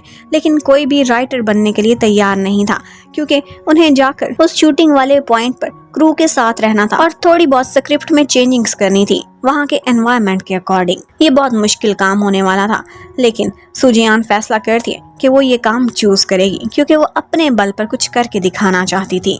लेकिन ये सब करने के लिए उसे 2 महीने शहर से बाहर जाना पड़ेगा शूटिंग के दौरान। बोयान साफ इनकार कर देता है कि मैं तुम्हें नहीं जाने दूंगा और तो वो ऑफिस में भी यही सोचने लगता है कि इसे जाने दूं या नहीं। और उसके बाद हमेशा से नो को ही चूज कर लिया करता था कि मैं उसे खुद से दूर नहीं जाने दूंगा। श्याओ शी भी एक स्ट्रगलिंग एक्ट्रेस थी और वो एक जगह पर अपना ऑडिशन देने के लिए गई हुई थी। वहाँ का जो डायरेक्टर था वो उसे तंग करने की कोशिश करता है और ऊपर से कोई पहुंच जाता है और वो था श्याओ काई, जो कि उसे बहुत मारता है और मारते हुए यही कह रहा था कि तुम्हारी हिम्मत कैसे हुई मेरी वुमन को हाथ लगाने की। और यही बात श्याओ शी को बहुत अच्छी लग जाती है और वो जाते जाते उसे चीख पर किस भी करके जाती है। बोयान एक दिन बहुत परेशान था। सूजियान अपने कमरे का दरवाजा नहीं खोल रही थी। उसे लगता है कि कहीं फिर से तो ये भागने की कोशिश नहीं कर रही। वो अंदर घुस जाता है और उसके वॉशरूम में जो वार्डरोब थी वो चेक करने लगता है कि ऐसे कपड़े यहाँ हैं कि नहीं। और वो बेचारी उस टाइम पर टॉयलेट पर बैठी हुई थी और उसके बाद दोनों को ही बहुत एम्बेरसमेंट होती है। वो काफ़ी देर तो एक दूसरे से नजरें भी नहीं मिला सक रहे थे। लेकिन बाद में सूजियान की एक दफ़ा एक विश लिस्ट देखी थी बोयान ने। वो उसी के ही अकॉर्डिंग उसे अपने साथ डेट पर लेकर जाता है और उससे कहता है कि तुम मेरे साथ एक दिन बिताओ और उसके बाद मैं तुम्हारी हर विश पूरी कर दूंगा। लेकिन हाँ, इसके बदले जब तुम 2 महीने बाद लौट कर आओगी तब मुझे बदले में एक कॉम्पनसेशन भी चाहिए और वो तुम मुझे ज़रूर दोगी। क्या होगी ये मैं तुम्हें तभी बताऊँगा। अब उसकी तरफ से परमिशन मिलने के बाद सूजियान बहुत खुश हो जाती है और उसके बाद डबल खुशी उसे इस बात की हो गई थी कि उसी मूवी में एक छोटा सा कैरेक्टर श्याओ शी का भी है, मतलब कि उसकी बेस्टी भी उसके साथ ही होगी। अब नेक्स्ट मॉर्निंग उसने दूसरे शहर के लिए निकल जाना है, लेकिन यहाँ पर बोयान ने उसके लिए बहुत कुछ अरेंज किया हुआ था। एक वीआईपी वैन थी जिसमें उसके लिए हर फैसिलिटी थी, उसके साथ साथ एक बॉडीगार्ड भी और एक शेफ भी रखा हुआ था। लेकिन सूजियान कहने लगती है कि मैंने कहा था मैं तुम्हारी परछाई बनकर नहीं जाना चाहती, मैं बिल्कुल आम मेंबर्स की तरह से वहाँ पर लाइफ को एक्सपीरियंस करना चाहती हूँ जैसे बाकी क्रू करेंगे। इसलिए प्लीज ना तो मुझे इतनी सारी फैसिलिटीज दो और ना ही खुद मुझसे मिलने के लिए आना, वरना वहाँ पर सारे लोग दोबारा से मुझसे दब कर रहेंगे। और उसके बाद बोयान उसे अपने साथ लेकर जाता है और उसकी विश के अकॉर्डिंग उसे एयरपोर्ट तक छोड़ कर आता है। सूजियान अब उसी शूटिंग वाले पॉइंट पर पहुंच गई थी और उसे लग रहा था कि लाइफ में बहुत कुछ एक्सपीरियंस करेगी। यहाँ पर बाकी क्रू सारे लोग बहुत अच्छे थे, लेकिन एक बात थी जो उसे जल्दी जल्दी में पहले पता ही नहीं चली थी, और वो ये थी कि उस मूवी की लीड एक्ट्रेस कोई और नहीं बल्कि रूशी थी। और रूशी यहाँ पर बार बार उसे बुली करती रहती थी। जब उसे मौका मिलता था उसके लिखे हुए स्क्रिप्ट में कुछ गलतियां निकालती थी और कहती थी कि इसे चेंज करके दिखाओ। और शाओशी को भी उस पर बहुत गुस्सा आता है कि तुम्हें सिर्फ बुली करने के लिए कर रही है। बोयान बेचारे को भी पता चल जाता है कि सूजियान आजकल कितना ओवरवर्क कर रही है, लेकिन फिर भी वो उसे कुछ नहीं कह सकता था। ये उसकी खुशी थी और उसकी मर्जी। शूटिंग पर एक सीन था जिसमें शाओशी और रूशी ने आमने सामने होना था, और यहाँ पर रूशी को मौका मिल जाता है। वो शाओशी को एक थप्पड़ दे मारती है जो कि उस सीन का हिस्सा भी नहीं था, लेकिन कहने लगती है कि ये सीन में ऐड करना बहुत ज़रूरी है। और उसके बाद बार बार उसी सीन का रीटेक करा रही थी ताकि वो शाओशी से अपना बदला ले सके, लेकिन उसे इतनी तकलीफ देकर असल बदला तो वो सूजियान से ले रही थी। बेचारी शाओशी का शाम तक गाल बिल्कुल लाल हो चुका था। अब नेक्स्ट डे सूजियान भी उससे बदला लेती है और थोड़ी बहुत गड़बड़ कर देती है। जहाँ पर फेक फ्लावर्स का बुके रखना था वहाँ पर वो रियल वाले लिलीज रख देती है, जिससे रूशी को एलर्जी थी और वो बेचारी बस चीखें ही मारती रह जाती है। उसका मुंह भी लाल हो गया था। अब इस बात का रूशी को पता चल जाता है और वो एक बहाने से सूजियान को बुली करने लगती है और उसे सीन में चेंजिंग्स करने को कह रही थी। वो इनकार करती है तो वो तो उस पर हाथ ही उठाने वाली थी कि इतने में कोई आकर उसका हाथ पकड़ लेता है, और वो था प्रेसिडेंट कंग, और वो ही इस मूवी का प्रोड्यूसर भी था। वो आकर उन दोनों के बीच में इस मामले को सेटल कराता है और सूजियान की साइड लेता है, क्योंकि वो इस मामले पर बिल्कुल ठीक बोल रही थी। इस स्क्रिप्ट में और चेंजेस नहीं हो सकते थे। उसके बाद जाकर वो रूशी को भी समझाने की कोशिश करता है और कहता है कि मुझे लगता है कि तुम्हें इस लड़की से कोई पर्सनल प्रॉब्लम है। वो आगे से कहने लगती है कि वो मिसेस लू है और तुम्हें भी होने ही चाहिए, क्योंकि लू बोयान तुम्हारा ही कॉम्पिटिटर है। अब ये सुनने के बाद कंग सूजियान को और ही नज़र से देखने लगता है और वो वाकई उसे कभी भी इतनी लिफ्ट नहीं करा रहा था।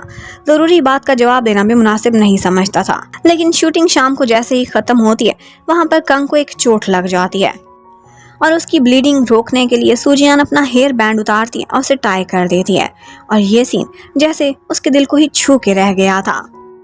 इसके साथ ही हम एक फ्लैशबैक में ले जाते हैं। एक्चुअली जब वो यूनिवर्सिटी में पढ़ता था तब उसका आमना सामना एक लड़की से हुआ था। उसने तब मास्क पहना हुआ था और इसी तरह से उसे चोट लगी थी और उस लड़की ने अपना हेयर बैंड खोलकर उसे बांध दिया था। वो पहचान जाता है कि वो लड़की कोई और नहीं बल्कि यही सूजियान ही थी।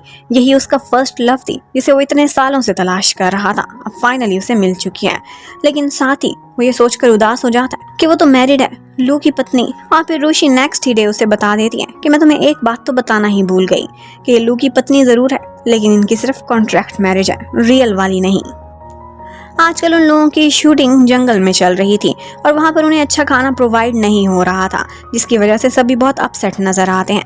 लेकिन यहाँ पर सूजियान के लिए एक आदमी आता है जो कि डिलीवरी लेकर आ रहा था। उसने मैस्कॉट वाला ड्रेस पहना हुआ था। वो उसके लिए बहुत अच्छा सा खाना लेकर आता है जो कि बाकी क्रू वाले भी खाते हैं और काफ़ी इंजॉय करते हैं। लेकिन वो अपनी शक्ल सूजियान को नहीं दिखा रहा था। उसे इतनी ज़रूर समझ आ जाती है कि ये आदमी किसी ने भेजा है और वो लू बोयान के अलावा और कोई नहीं हो सकता। वो बोयान को कॉल करके थैंक्स बोलती है कि तुमने मेरे लिए डिलीवरी भेजी। लेकिन उसे ये नहीं पता था कि इतनी गर्मी में ये ड्रेस पहनकर बोयान खुद वहाँ पहुँचा हुआ था, क्योंकि वो उसे देखना चाहता था। अब कभी कभी वो टेडी अक्सर ही शूटिंग पर पहुंच जाता था और जहाँ भी सूजियान को उसकी हेल्प की ज़रूरत होती थी वो आकर उसकी मदद करता था। और सूजियान बस इसी पर खुश थी कि इसे बोयान ने भेजा हुआ है। लेकिन एक दिन वो उसके खड़े होकर इंतज़ार करने के स्टाइल को नोटिस कर लेती है और जान जाती है कि ये स्टाइल किसी और का नहीं बल्कि खुद बोयान का है। इसका मतलब है कि बोयान ही फेस छुपाकर उसकी केयर करने वहाँ आया हुआ था। तो एक दिन मौका मिलने पर वो उसका फेस कवर उतार लेती है और उसके बाद वो उसे किस भी करती है। अब बोयान और सूजियान दोनों इकट्ठे एक जगह पर खाना खाने के लिए जाते हैं और शाओशी बस उन्हें देख देख कर जेलस हो रही थी, क्योंकि वो उसके सामने बहुत लवी डवी बनने की कोशिश कर रहे थे। लेकिन शाओशी का तो कोई भी लव पार्टनर नहीं था। अब जब बोयान वहाँ से जाने लगता है सूजियान उसे सी ऑफ कर रही थी। उसी टाइम पर कंग उन्हें देख लेता है और यहाँ पर कंग को देखकर बोयान हैरान रह जाता है। वो सूजियान से कहता है कि मुझे नहीं पता था कि ये यहाँ पर तुम्हारा प्रोड्यूसर है, क्योंकि वो उसका बिजनेस कॉम्पिटिटर था। जबकि रूशी ने ये बात नोटिस कर ली थी कि कंग सूजियान को लाइक करता है। वो उसके पास आती है और उससे कहने लगती है कि मुझे बोयान में इंटरेस्ट है, तुम्हें सूजियान में। क्यों ना हम दोनों मिलकर काम करें। कंग उसे कहने लगता है कि तुम अपने काम से मतलब रखो, मैं अपने काम से रखूंगा। जबकि नेक्स्ट ही डे बोयान दोबारा से सूजियान से मिलने के लिए आता है। वो थोड़े दिनों की छुट्टियों पर इस शहर में आया हुआ था और अब कहने लगता है कि मुझे बिजनेस का बहुत लोड है, इसलिए मुझे वापस जाना ही होगा, लेकिन तुम अपना बहुत ख्याल रखना। अब नेक्स्ट डे कंग सूजियान को बुलाता है एक मीटिंग के लिए और उसे पता चलता है कि एक्चुअली फिल्म के कुछ सीन्स में उन्हें चेंजिंग्स करनी पड़ेगी उस फिल्म को इकोनॉमिकल बनाने के लिए, और इसी पर ही वो सूजियान को रिक्वेस्ट करने लगते हैं। अब नेक्स्ट डे सूजियान कुछ तब्दीलियां करके वहां पर आ जाती है और वो सीन रूशी का ही था। रूशी उन दोनों से रिक्वेस्ट करने लगती है कि एक्चुअली ये सीन शूट कराने के लिए मुझे फीलिंग नहीं आ रही, क्या आप दोनों मेरे सामने ये सीन एक दफा रिहर्सल कर देंगे, इस तरह से मुझे समझ आ जाएगी अच्छे से करैक्टर की। और फिर इसी बीच जब वो लोग ये सीन की रिहर्सल कर रहे थे तो वो उनकी वीडियो भी बना लेती है और सूजियान को कॉल आती है बोयान की, वो कॉल वो ऑन कर देती है और वो था एक रोमांटिक सीन का डायलॉग। ये सुनकर तो बोयान के कानों से धुआं निकलने लगता है और इतने में रूशी उसकी कॉल भी काट देती है। थोड़ी देर बाद बोयान की दोबारा से कॉल आती है सूजियान को। वो उससे कहता है कि अभी तुम क्या कर रही थी। वो बताती है कि सीन समझा रही थी। तो वो उससे कहने लगता है कि तुम कंग के साथ इस तरह की एक्टिंग नहीं कर सकती, बस करो इस काम को और वापस आ जाओ। लेकिन वो इनकार कर देती है और कहती है कि मेरी अपनी लाइफ है, मैं खुद फैसला करूंगी। अब उसके बाद शाम के टाइम पर सूजियान को कंग वही उसका हेयर बैंड वापस करने के लिए आता है। वो नहीं ले रही थी, लेकिन वो जबरदस्ती उसके हेयर पर टाई करने लगता है और उसी टाइम पर ऊपर से उसे मिलने के लिए बोयान पहुंच जाता है, जो आते ही कंग को एक पंच दे मारता है। और इसी बात पर बोयान की और सूजियान की लड़ाई हो जाती है, क्योंकि बोयान उसे जबरदस्ती पकड़कर वहां से लेकर जा रहा था और कहता है कि तुम अब ये काम और नहीं करोगी, बहुत हो गया। लेकिन सूजियान को इस सब के बाद अपनी इंसल्ट फील हो रही थी। वो कहने लगती है कि क्या तुम्हें मुझ पर थोड़ा सा भी भरोसा नहीं है, और वैसे भी हमारी कॉन्ट्रैक्ट मैरिज है जो कि टाइम आने पर खत्म हो जाएगी। और इसके साथ ही वो उसे वहां से जाने को कह देती है और कहती है तुम कभी भी नहीं बदलोगे, तुम स्कूल में भी ऐसे ही थे। अब उन दोनों की लड़ाई हो गई थी। इस वजह से सूजियान बहुत परेशान रहने लगी थी। उसे अक्सर ही बोयान की बहुत याद आती थी। उसने खाना पीना कम कर दिया था, बाहर निकलना भी कम कर दिया था, और दूसरी तरफ बोयान की हालत भी कुछ ऐसी ही थी। वो सारा दिन ऑफिस में ही रहता था, घर भी नहीं जाता था। इवन के बटलर अंकल उसे वहीं पर ही खाना देने के लिए आते थे, पर वो कोई ख्याल नहीं रखता था खुद का। उधर रूशी ने एक नई चाल चलने का फैसला किया था। वो अपने साथ मिला लेती है कंग के असिस्टेंट को और उससे कहने लगती है कि तुम्हारा मिस्टर कंग वो सूजियान से बहुत प्यार करता है और इन दोनों को मिलाना ही अब हम दोनों का मकसद होगा। जबकि उधर बोयान को याद आने लगता है जो सूजियान ने उसे कहा था कि तुम स्कूल में भी ऐसे थे। एक्चुअली एक दिन स्कूल में एक अनाउंसमेंट हो गई थी और वो ये थी कि एक लड़का रेडियो रूम में खड़े होकर बोयान से कह रहा था कि तुम हर वक्त उस मोटी लड़की के साथ फिरते रहते हो, क्या तुम्हें बहुत अच्छी लगती है। वो आगे से कहता है कि मोटी लड़की से तो कोई भी दोस्ती नहीं करना चाहता, और बस इसके बाद रिकॉर्डिंग बंद हो गई थी। यही सुनकर बेचारी सूजियान का इतना दिल टूटा था कि उसे आज भी वही यादें आ रही थी कि ये बिल्कुल स्कूल जैसा ही है। उधर सूजियान के पास एक दफा कंग आता है और उससे कहने लगता है कि मैंने सुना है आजकल तुम खुद को बंद रखती हो। और उसके बाद वो उसके लिए खाना भी लेकर आया था, जिसमें बहुत अच्छा सा सूप उसने रेडी कराया हुआ था। उसके साथ बैठता है और उससे कुछ देर बातें करता है, उसे तसल्ली देता है और फिर वहां से चला जाता है। उधर शाओशी भी सूजियान को समझाने की कोशिश करती है कि देखो लड़ाइयाँ तो हर जगह होती हैं, जहाँ पर प्यार है वहाँ लड़ाई जरूर होगी। बोयान से गलती हो गई तो कोई बात नहीं, तुम उसे दोबारा कॉल करो और आपस में सुलह करने की कोशिश करो। उधर बोयान का भी कुछ ऐसा ही हाल था, लेकिन सूजियान को कॉल करने की उससे हिम्मत नहीं हो रही थी।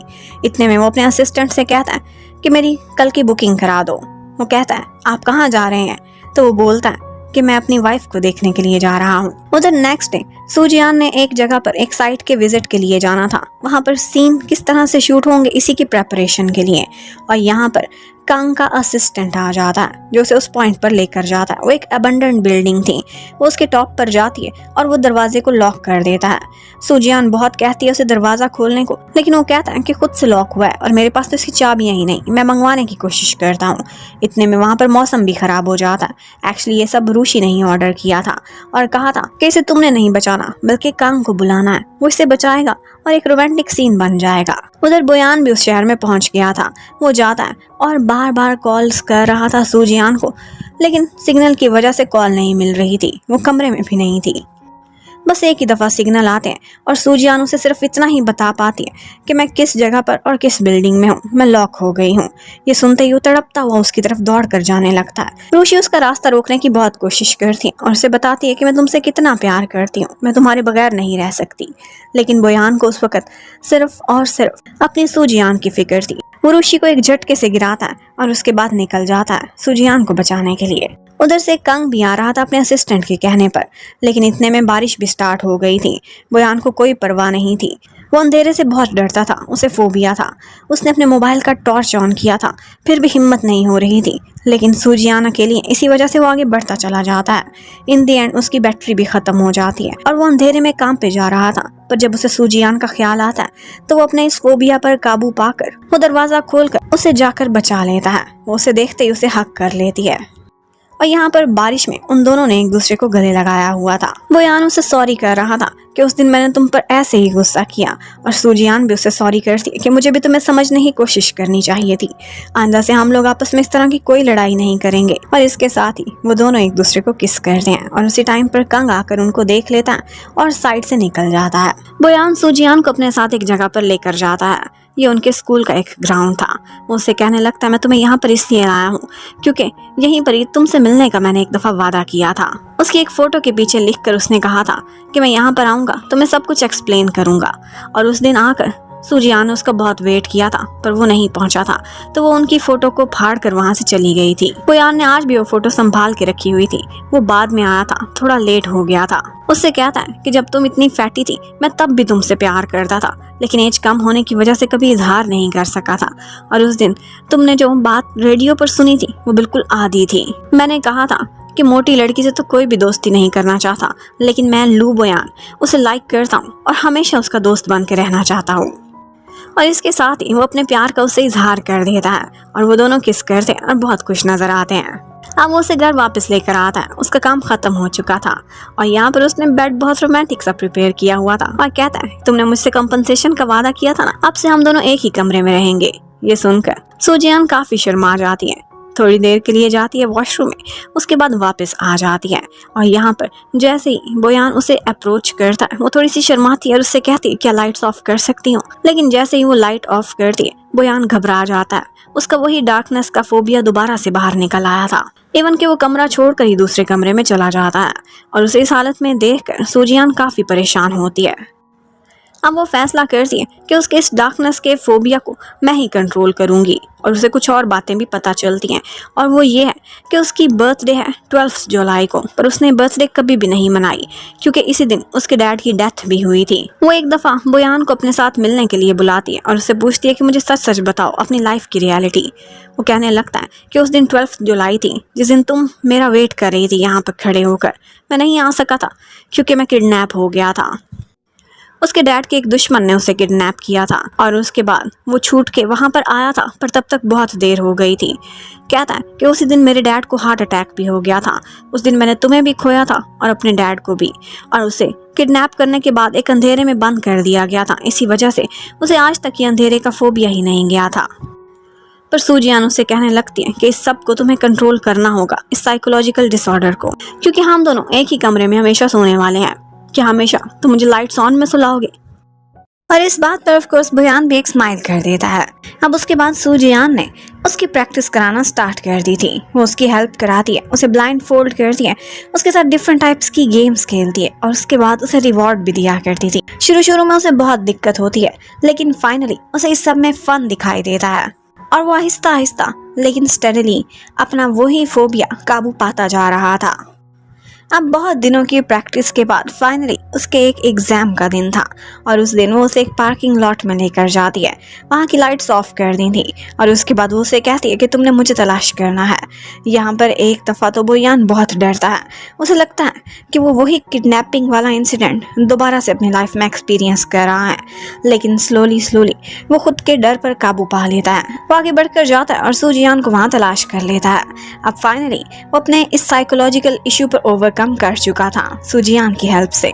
अब सूजियान ने उसके बाद एक और भी प्लानिंग की हुई थी और वो ये थी कि उसकी बर्थडे आ रही थी और इस दफ़ा वो चाहती थी कि वो इस दिन को एंजॉय करे और हमेशा की तरह सैड ना रह जाए।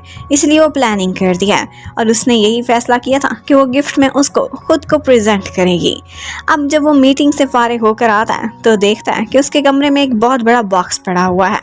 वो कहता है कि प्रेजेंट मैंने तो ऑर्डर नहीं किया, इसे यहाँ से रिमूव कर दो। अब उसके बाद उस बॉक्स को वहाँ से लेकर चले जाते हैं। अब जब वो घर पहुँचता है तो आगे से शाओ काई और शाओशी दोनों उसकी बर्थडे मनाने के लिए खड़े हुए थे। वो उनसे पूछता है कि सूजियान कहाँ है, तो वो आगे से कहने लगते हैं कि वो तो बॉक्स में आज खुद आपका प्रेजेंट बनकर आपके ऑफिस में गई थी। ये सुनते ही वो परेशान हो जाता है और उस बॉक्स को तलाश करने लगता है। उसे पता चलता है कि उस बॉक्स को गार्बेज में फेंक दिया गया है। अब वो जाता है, उसे तलाश करने लगता है। पता चलता है कि कुछ बॉक्सेस को इंसिनरेटर में जलाने के लिए फेंका गया है। वो बहुत डर जाता है। उसे लगता है कि कहीं वो सूजियान को खो ना दे, लेकिन उसी टाइम पर वो उसे आवाज़ देती है। वो बिल्कुल ठीक ठाक थी। बोयान बहुत डर जाता है, जाते ही उसे हक कर लेता है और फिर उसे अपने साथ घर वापस ले आता है। अब वो उसे क्लीन करता है और उसे कहता है कि प्लीज़ आइंदा खुद को कभी खतरे में न डालना। और इस सब के बदले सूजियान उससे कहती है कि मैं चाहती हूँ तुम अपनी बर्थडे से रिलेटेड कुछ हैप्पी मेमोरीज भी अपने मन में रखो, इसलिए आज के दिन तुम केक काटोगे और मेरे साथ सेलिब्रेट करोगे। अब वो दोनों उसकी बर्थडे मनाते हैं और उसके बाद फाइनली वो दोनों अपना क्वालिटी टाइम भी स्पेंड करते हैं। नेक्स्ट मॉर्निंग जब सूजियान की आंख खुलती है तो बोयान उससे कहता है तुम अभी भी मुझे छेड़ रही हो, क्या तुम्हारा मन नहीं भरा अभी तक? और बस वो दोनों एक दूसरे से बहुत ज्यादा प्यार करते थे और बहुत हैप्पी नजर आ रहे थे अपनी लाइफ में। उधर ऑफिस में दिखाते हैं कि प्रेसिडेंट डू के पास आज शॉन आती है और शॉन उनको कह देती है कि अब मैं आपके साथ काम नहीं करने वाली, क्योंकि मुझे लगता है कि यहाँ पर सूजियान को ज़्यादा ही इंपॉर्टेंस मिल रही है, इसलिए उसने दूसरी कंपनी ज्वाइन कर ली थी। वो उनकी बेस्ट राइटर्स में से एक थी, इसलिए डू को बहुत अफसोस होता है उसके जाने का। जबकि सूजियान का वही नॉवल जो आजकल हिट जा रहा था, अब उसकी लास्ट एपिसोड भी रिलीज हो जाती है और जैसे ही वो ख़त्म होता है तो उसके साथ ही उसकी पब्लिसिटी आसमान को छू रही थी। वो उनकी वेबसाइट पर बेस्ट व्यूड नॉवल बन चुका था। उसकी ये सक्सेस देखकर हर कोई बहुत खुश हो जाता है। और आज जब वो ऑफिस में आती है तो उसका बॉस उसे एक अवार्ड भी देता है। उसे आज लग रहा था कि वो वाकई लाइफ में अपने बल पर कुछ कर चुकी है। अब बेस्ट व्यूड होने की वजह से उन लोगों ने फैसला किया था कि इस नॉवल को बुक की फॉर्म में भी पब्लिश किया जाएगा। जबकि दूसरी तरफ प्रेसिडेंट बाओ की कंपनी में अब शॉन काम करती थी और वो भी फैसला करती है कि जिस दिन सूजियान का नॉवल पब्लिश होगा उसी दिन उसके मुकाबले में मैं अपना नॉवल भी पब्लिश कराऊंगी। अब ये काफ़ी बड़ा क्लैश होने वाला था और उसके बाद दिखाते हैं कि सूजियान को सपोर्ट करने के लिए बोयान वहाँ मौजूद था। वो उसे कहता है कि मुझे तुम पर भरोसा है, तुम यकीनन विन करोगी। और उसके बाद वो दोनों मिलकर उनके नॉवल का कवर पेज भी डिज़ाइन करते हैं, जो कि उन दोनों के प्यार से ही इंस्पायर हुआ था। अब फाइनली वो दिन आ जाता है जब उन लोगों ने इस नॉवल की पब्लिशिंग से रिलेटेड प्री ऑर्डर्स एक्सेप्ट करने थे और उस दिन देखना था कि इनकी सेल्स कहाँ पर जाती है। हम देख सकते हैं कि सबसे पहले तो उतार चढ़ाव चलता रहता है, लेकिन उसके बाद सूजियान का नॉवल बहुत आगे चला जाता है और शॉन का नॉवल पीछे रह गया था। ये देखकर सभी लोग सूजियान को कॉन्ग्रेचुलेट कर रहे थे। उसके डैड भी उससे मिलने के लिए आते हैं और उन्होंने तो उसके नॉवल से रिलेटेड अपनी लिंजरी की ब्रांड पर बहुत सारे प्रमोशंस भी रखे हुए थे। वो अपनी बेटी को फुल सपोर्ट कर रहे थे, लेकिन रोशी से उसका ये सक्सेस देखा नहीं जा रहा था। वो हर तरह से सूजियान को हराना चाहती थी, लेकिन उसके पास एक वीडियो थी जो कि वही थी जब रोमांटिक सीन की रिहर्सल हो रही थी कंग और सूजियान के बीच। वो यही वीडियो शॉन को सेंड कर देती है ताकि वो उसके खिलाफ उसे यूज़ करे और उसकी पब्लिसिटी डाउन हो सके।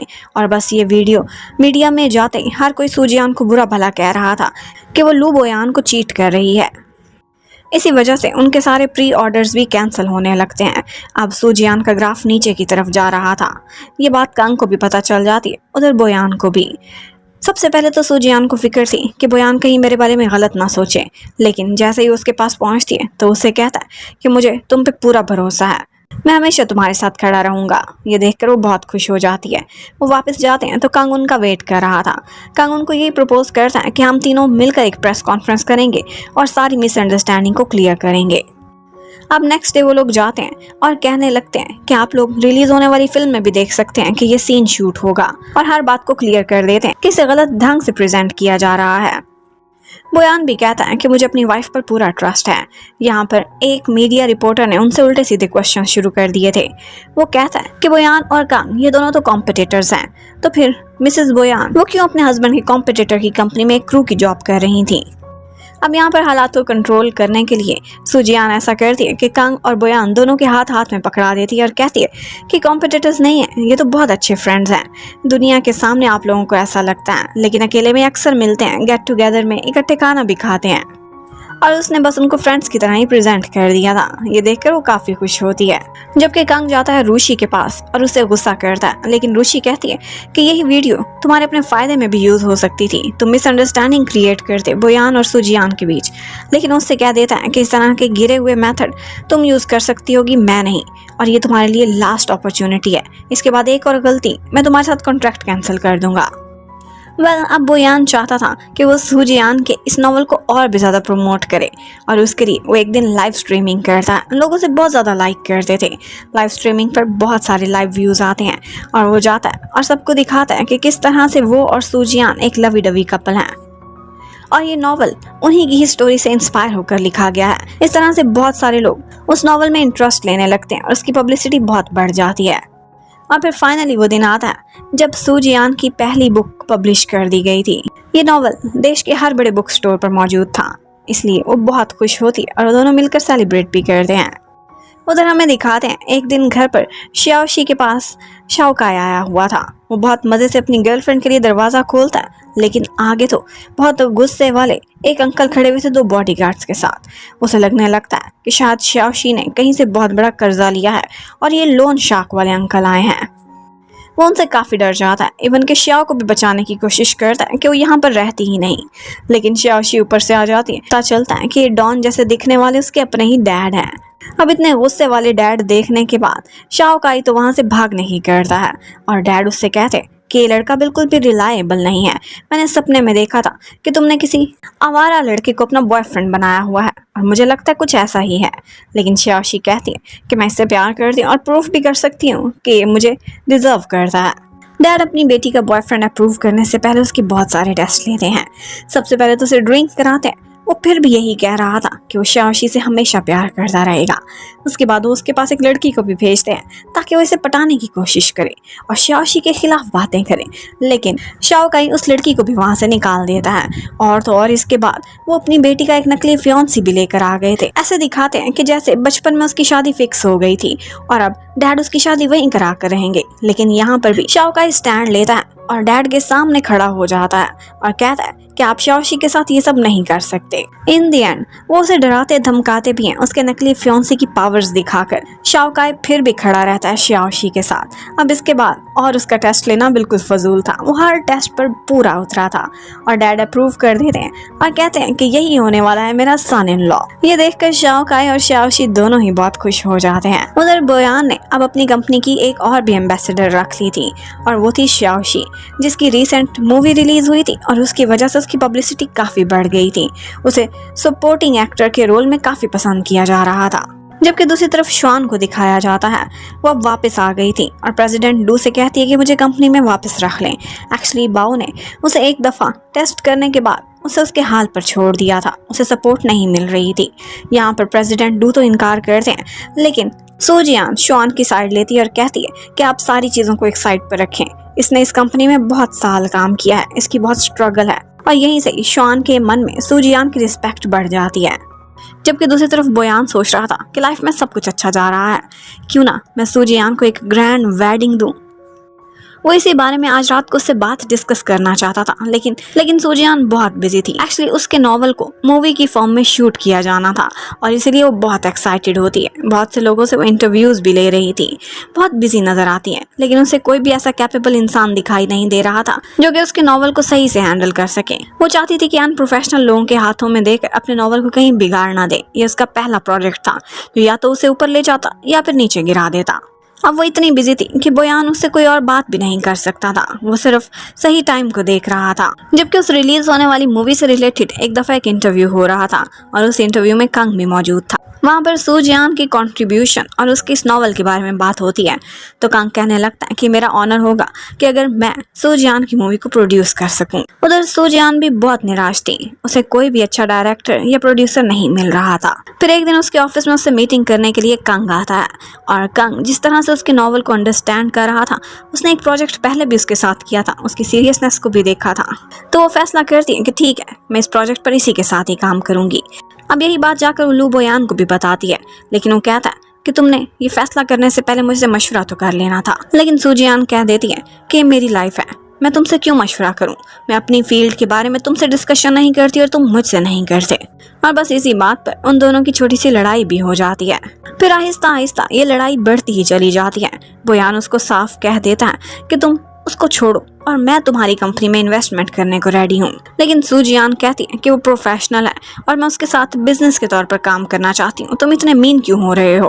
अब बोयान बेचारा क्या करता, जेलसी के मारे वो कंग के पास ही चला जाता है और उससे कहने लगता है अगर तुम इस प्रोजेक्ट में अपना पैसा लगा रहे हो तो इन्वेस्टर मैं भी बनना चाहता हूँ, 50-50 की इन्वेस्टमेंट करूंगा।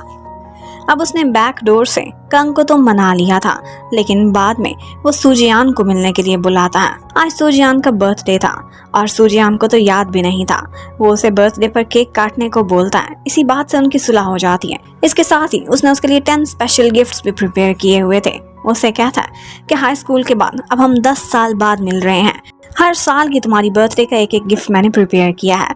ये देखकर सूजियान का मूड बहुत खुश हो जाता है। वो बहुत टची हो गई थी उसकी केयर की वजह से और इन दी एंड वो उसे मना ही लेता है कि तुम्हारी इस मूवी में मैं भी इन्वेस्टर बनूंगा, बस तुम्हारे साथ कुछ समय बिताना चाहता हूँ। सूजियान इस बात पर मान जाती है कि ठीक है, बात सिर्फ इन्वेस्टमेंट और समय बिताने तक है, लेकिन सारे डिसीजंस मैं ही लूंगी। तुम कहीं पर भी बिला वजह कोई इशू क्रिएट करने की कोशिश नहीं करोगे, कोऑपरेट करना। लेकिन थोड़े ही दिनों बाद जब उस प्रोजेक्ट पर काम स्टार्ट होता है तो बोयान ने तो वहां पर प्रॉब्लम्स क्रिएट करना स्टार्ट कर ही दिए थे। कभी वो कहता था कि इस मूवी का नाम नॉवल वाला नाम नहीं होना चाहिए, तो कभी किसी और बात पर। वो हमेशा कंग से क्लैश ही ले बैठता था और इस बात की वजह से उनकी हर मीटिंग सोर एंड्स पर ही खत्म होती थी। अब ये बातें सूजियान को बहुत बॉदर करने लगती हैं और वो परेशान हो जाती है कि आखिर मैंने इसको इन्वेस्टर रखा ही क्यों। जबकि कंग के पास रूशी आती है और वो उसे कहती है कि तुम इस प्रोजेक्ट में क्या मुझे कंसीडर कर सकते हो। वो कहता है तुम लीड एक्ट्रेस कभी भी नहीं बनोगी इसमें, क्योंकि सूजियान की मूवी है। वो कहती है कि लीड एक्ट्रेस के रोल मैंने बहुत किए, इस दफा मैं विलन का रोल करना चाहती हूँ। और उस रोल में वो वाकई बहुत सूट करती थी, क्योंकि सूजियान की रियल लाइफ में भी विलन वही तो थी। अब यही बात कंग उन दोनों से भी डिस्कस करता है, लेकिन ये बात बोयान को पसंद नहीं आ रही थी कि उनके प्रोजेक्ट पर काम करें।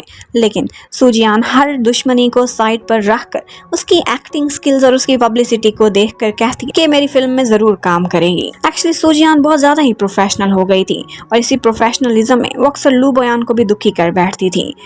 यहाँ पर बोयान उससे कहता है कि मैं तो चाहता था कि लीड एक्ट्रेस तुम्हारी शाओशी हो, लेकिन वो आगे से कहती है कि शाओशी बेशक मेरी फ्रेंड है, लेकिन उसे उस लेवल तक एक्टिंग नहीं आती जैसे रोशी को आती है। रोशी बेशक मेरी दुश्मन है, लेकिन वो शाओशी से खुद को कंपेयर नहीं कर सकती। और वो कहती है कि लीड एक्ट्रेस मैं कोई तीसरी लड़की ही ढूंढूंगी। और यही बात नीचे खड़ी शाओशी सुन लेती है, जो बहुत दुखी होती है और उसके बाद वहां से निकल जाती है कि उसकी अपनी बेस्टी को उस पर भरोसा नहीं है। अब नेक्स्ट ही डे सूजियान जब ऑफिस में थी तो उसे पता चलता है कि शाओ का है, जो कि उसकी मूवी के लिए आजकल स्पॉन्सरशिप तलाश करने में लगा हुआ है। उसने बहुत सारी स्पॉन्सरशिप डेटिंग एप्स और वोडका के एड से ही ली थी। इसी बात पर उस पे बहुत चिल्लाती है और उससे कहती है कि तुम मेरी मूवी खराब करके रहोगे।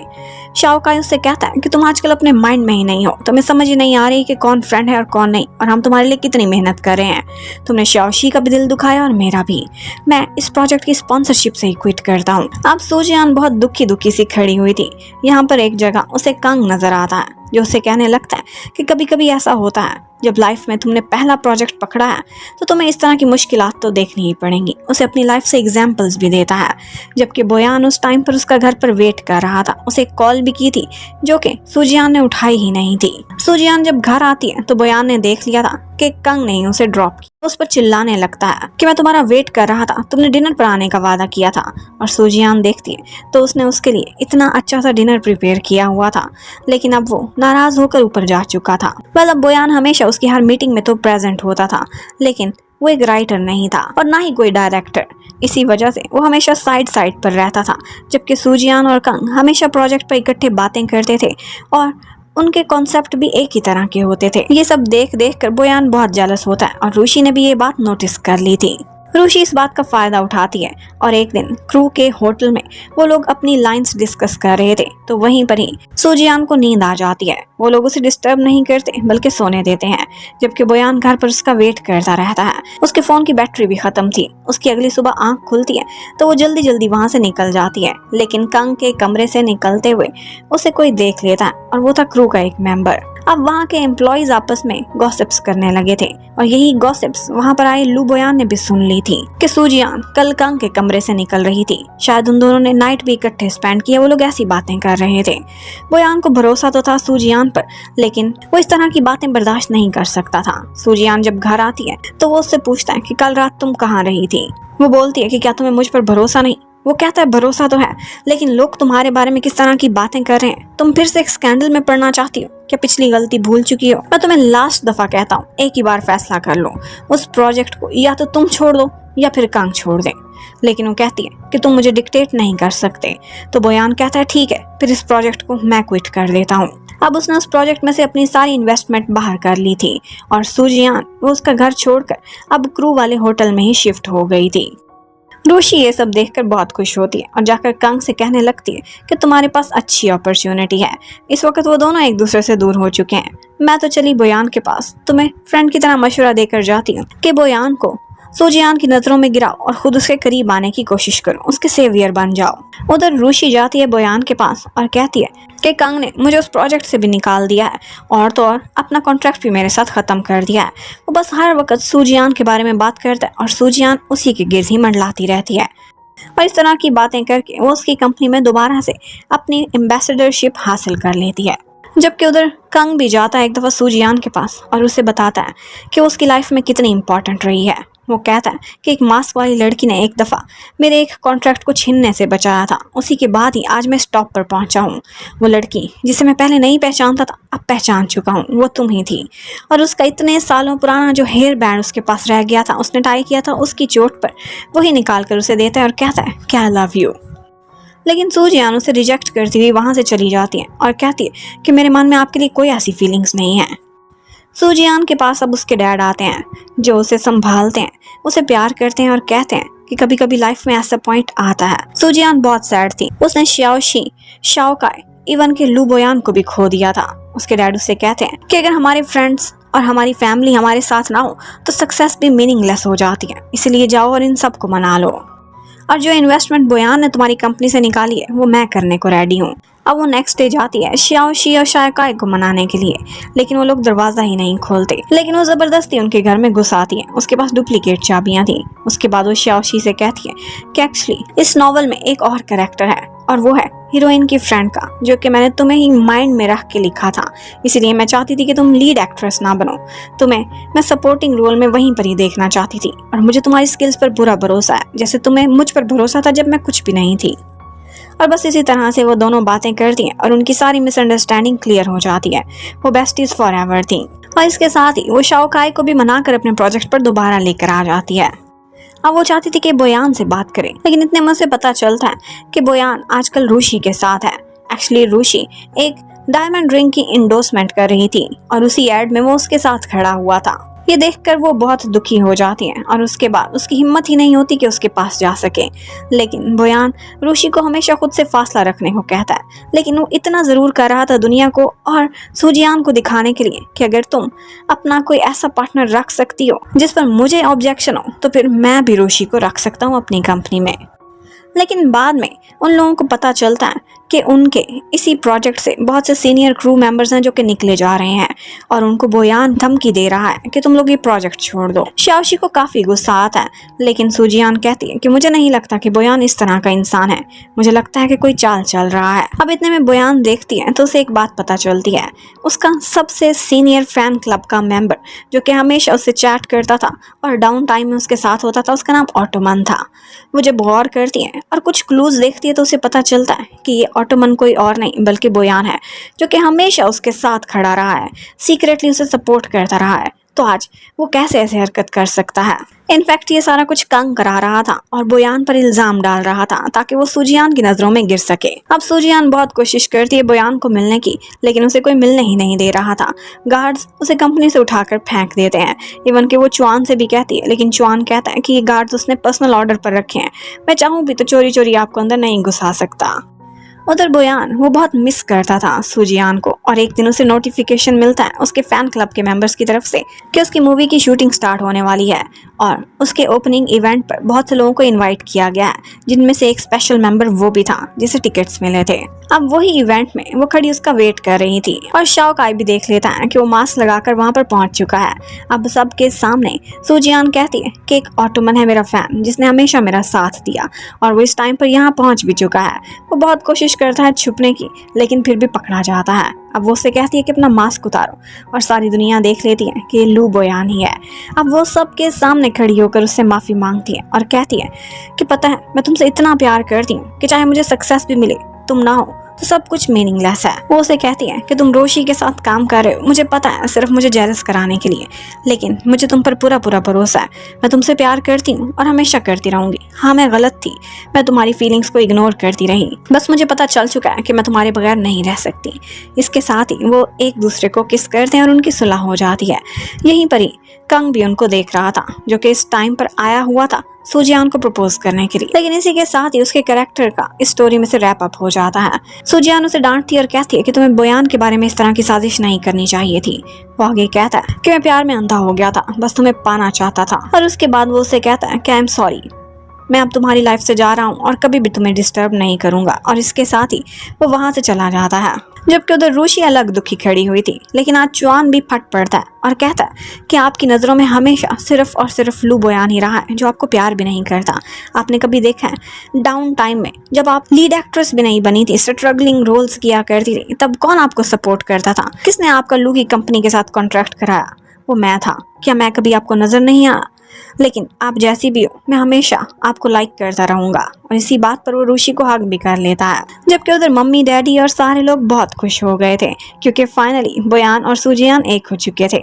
वो लोग फैसला करते हैं कि इस शहर की सबसे बड़ी वेडिंग अरेंज करेंगे, लेकिन 3 महीने बाद, क्योंकि सूजियान के नॉवल की शूटिंग स्टार्ट होने वाली थी। अब 3 महीने इसी तरह गुजर जाते हैं। बोयान बहुत एक्साइटेड था क्योंकि सूजियान जल्दी वापस आने वाली थी। वो कहता है कि मैंने वेडिंग अरेंजमेंट सारे रेडी कर दिए हैं, बस आकर तुमने चीजें चूज करनी है। अब वो उसके लिए एक रिंग पसंद किए उसको सरप्राइज देने के लिए जा ही रहा था कि यहीं पर उसके कार का एक्सीडेंट हो जाता है और उसके सिर पर चोट लगती है। सूजियान उसी दिन वापस आती है और जैसे ही वो घर पहुंचती है उसे पता चलता है बटलर अंकल से कि बोयान के सिर पर चोट लगी है और उसे पिछले कुछ महीनों की कोई मेमोरी नहीं है। वो उसे जैसे ही करीब जाने की कोशिश करती तो वैसे ही रिएक्ट करता कि जैसे उनकी कॉन्ट्रैक्ट मैरिज है और उनका कोई फिजिकल कॉन्टैक्ट नहीं होना। सूजियान को पहले तो लगता है कि ये ड्रामा कर रहा है। वो बहुत बार उसे टेस्ट करने की कोशिश भी करती है, लेकिन वो उसके करीब आने पर भी उसे कोई रिएक्शन नहीं देता था। अब वो उसे बार बार फ्लर्ट करने की भी कोशिश करती है, लेकिन हर दफा बोयान उसे लाल झंडी दिखाकर वहां से निकल जाता था कि हमारी सिर्फ कॉन्ट्रैक्ट मैरिज है, तुम किस तरह की लड़की हो। अब यही बात वो अपने फ्रेंड से भी डिस्कस करती है। वो लोग कहते हैं कि बात तो बहुत परेशानी की है, कोई बात नहीं, तुम्हें दोबारा से अपने वही प्यार वाले दिन जीने का मौका मिलेगा। और इन दी एंड वो हार ही जाती है। वो एक डॉक्टर से भी डिस्कस करती है तो उसे पता चलता है कि वाकई बोयान को चोट तो सिर पर लगी है और इसकी वजह से अमनीजिया हो भी सकता है। वो मम्मी से मिलती है तो मम्मी भी उसे कहती है कि कोई बात नहीं, मुझे तुम पर भरोसा है, तुम तो दोबारा से उसे वो सारा कुछ याद कराओगी और उसे खुद से प्यार करने पर मजबूर कर दोगी। सूजियान बहुत ही निराश हो गई थी। एक दिन वो बोयान के लिए लंच लेकर जाती है, लेकिन वो कोई खास रिस्पॉन्स नहीं देता। असिस्टेंट से कहती है कि रात को इसके लिए मैं स्पेशल डिनर बना रही हूँ, उसे याद करा देना कि डिनर पर उसका वेट करूंगी। वो बैठी उसका वेट करती रहती है, लेकिन इन दी एंड वहां पर कोई आता है तो वो बोयान नहीं था बल्कि असिस्टेंट ही था, जो कि कहता है कि मैंने उन्हें बहुत याद कराया, पर उनकी नज़र में आपकी कोई इम्पोर्टेंस ही नहीं है। वो तो अपनी कंपनी की नई मॉडल यून से मिलने के लिए आज चले गए हैं। अब वो उसी को तलाश करती हुई बाहर जाती है, लेकिन वहां पर उसके लिए एक सरप्राइज रेडी था। वहां पर 2 लोग एक एक्टिंग कर रहे थे और वो एक्टिंग बिल्कुल वही थी जिस तरह के पल सूजियान और बोयान ने इकट्ठे एक्सपीरियंस किए थे। उनकी लाइफ के सारे अप्स एंड डाउन्स, किस तरह से वो एक दूसरे के साथ खड़े रहे और उन्होंने एक दूसरे के साथ लवली टाइम स्पेंड किया, ये सारा कुछ वहां पर पोर्ट्रे हो रहा था। और इन दी एंड वहाँ पर लू बोयान भी एंट्री देता है और कहता है कि तुम्हें मैं एक ग्रैंड वेडिंग देना चाहता हूँ, लेकिन उससे पहले प्रपोज करना तो बनता है ना। और यहीं पर उसे पता चल जाता है कि वो इतने दिनों से इसी सरप्राइज के लिए उसके साथ नाटक करता आया था। अब वो उसके सामने नील डाउन करता है, उसे प्रपोज करता है और ऑफ कोर्स वो यस कर देती है। वहाँ पर उनके फैमिली फ्रेंड्स सारे लोग बहुत खुश नजर आते हैं। अब नेक्स्ट सीन में दिखाते हैं कि रुशि चाइना छोड़कर थोड़े अरसे के लिए यूएसए जा रही थी और चुआन ने भी वो जॉब छोड़ दी थी। वो रुशि के साथ ही जा रहा था। कहता है कि तुम जहाँ जाओगी मैं तुम्हारा साथ देने के लिए रेडी हूँ। जबकि उधर बोयान और सूजियान के मम्मी डैडी वो लोग तो ना सिर्फ उनकी वेडिंग की प्रेपरेशन कर रहे थे बल्कि अपने होने वाले पोता या पोती की भी। और डैड ने तो बहुत दूर दूर तक की प्लानिंग कर ली थी। इसके साथ ही हमें बोयान और सूजियान को दिखाते हैं वो लोग अपना एक नया कॉन्ट्रैक्ट पढ़ रहे थे जो कि था उनका रियल मैरिज का कॉन्ट्रैक्ट। लेकिन एंड पर वो लोग कहने लगते हैं कि हर कॉन्ट्रैक्ट की कोई ना कोई वैलिडिटी होती है, इसकी क्या है। तो वो दोनों ही बोल उठते हैं कि एक कॉन्ट्रैक्ट सारी लाइफ टाइम के लिए वैलिड है। और इसके साथ ही इस कहानी की हैप्पी एंडिंग हो जाती है। Thank you for watching. Bye bye.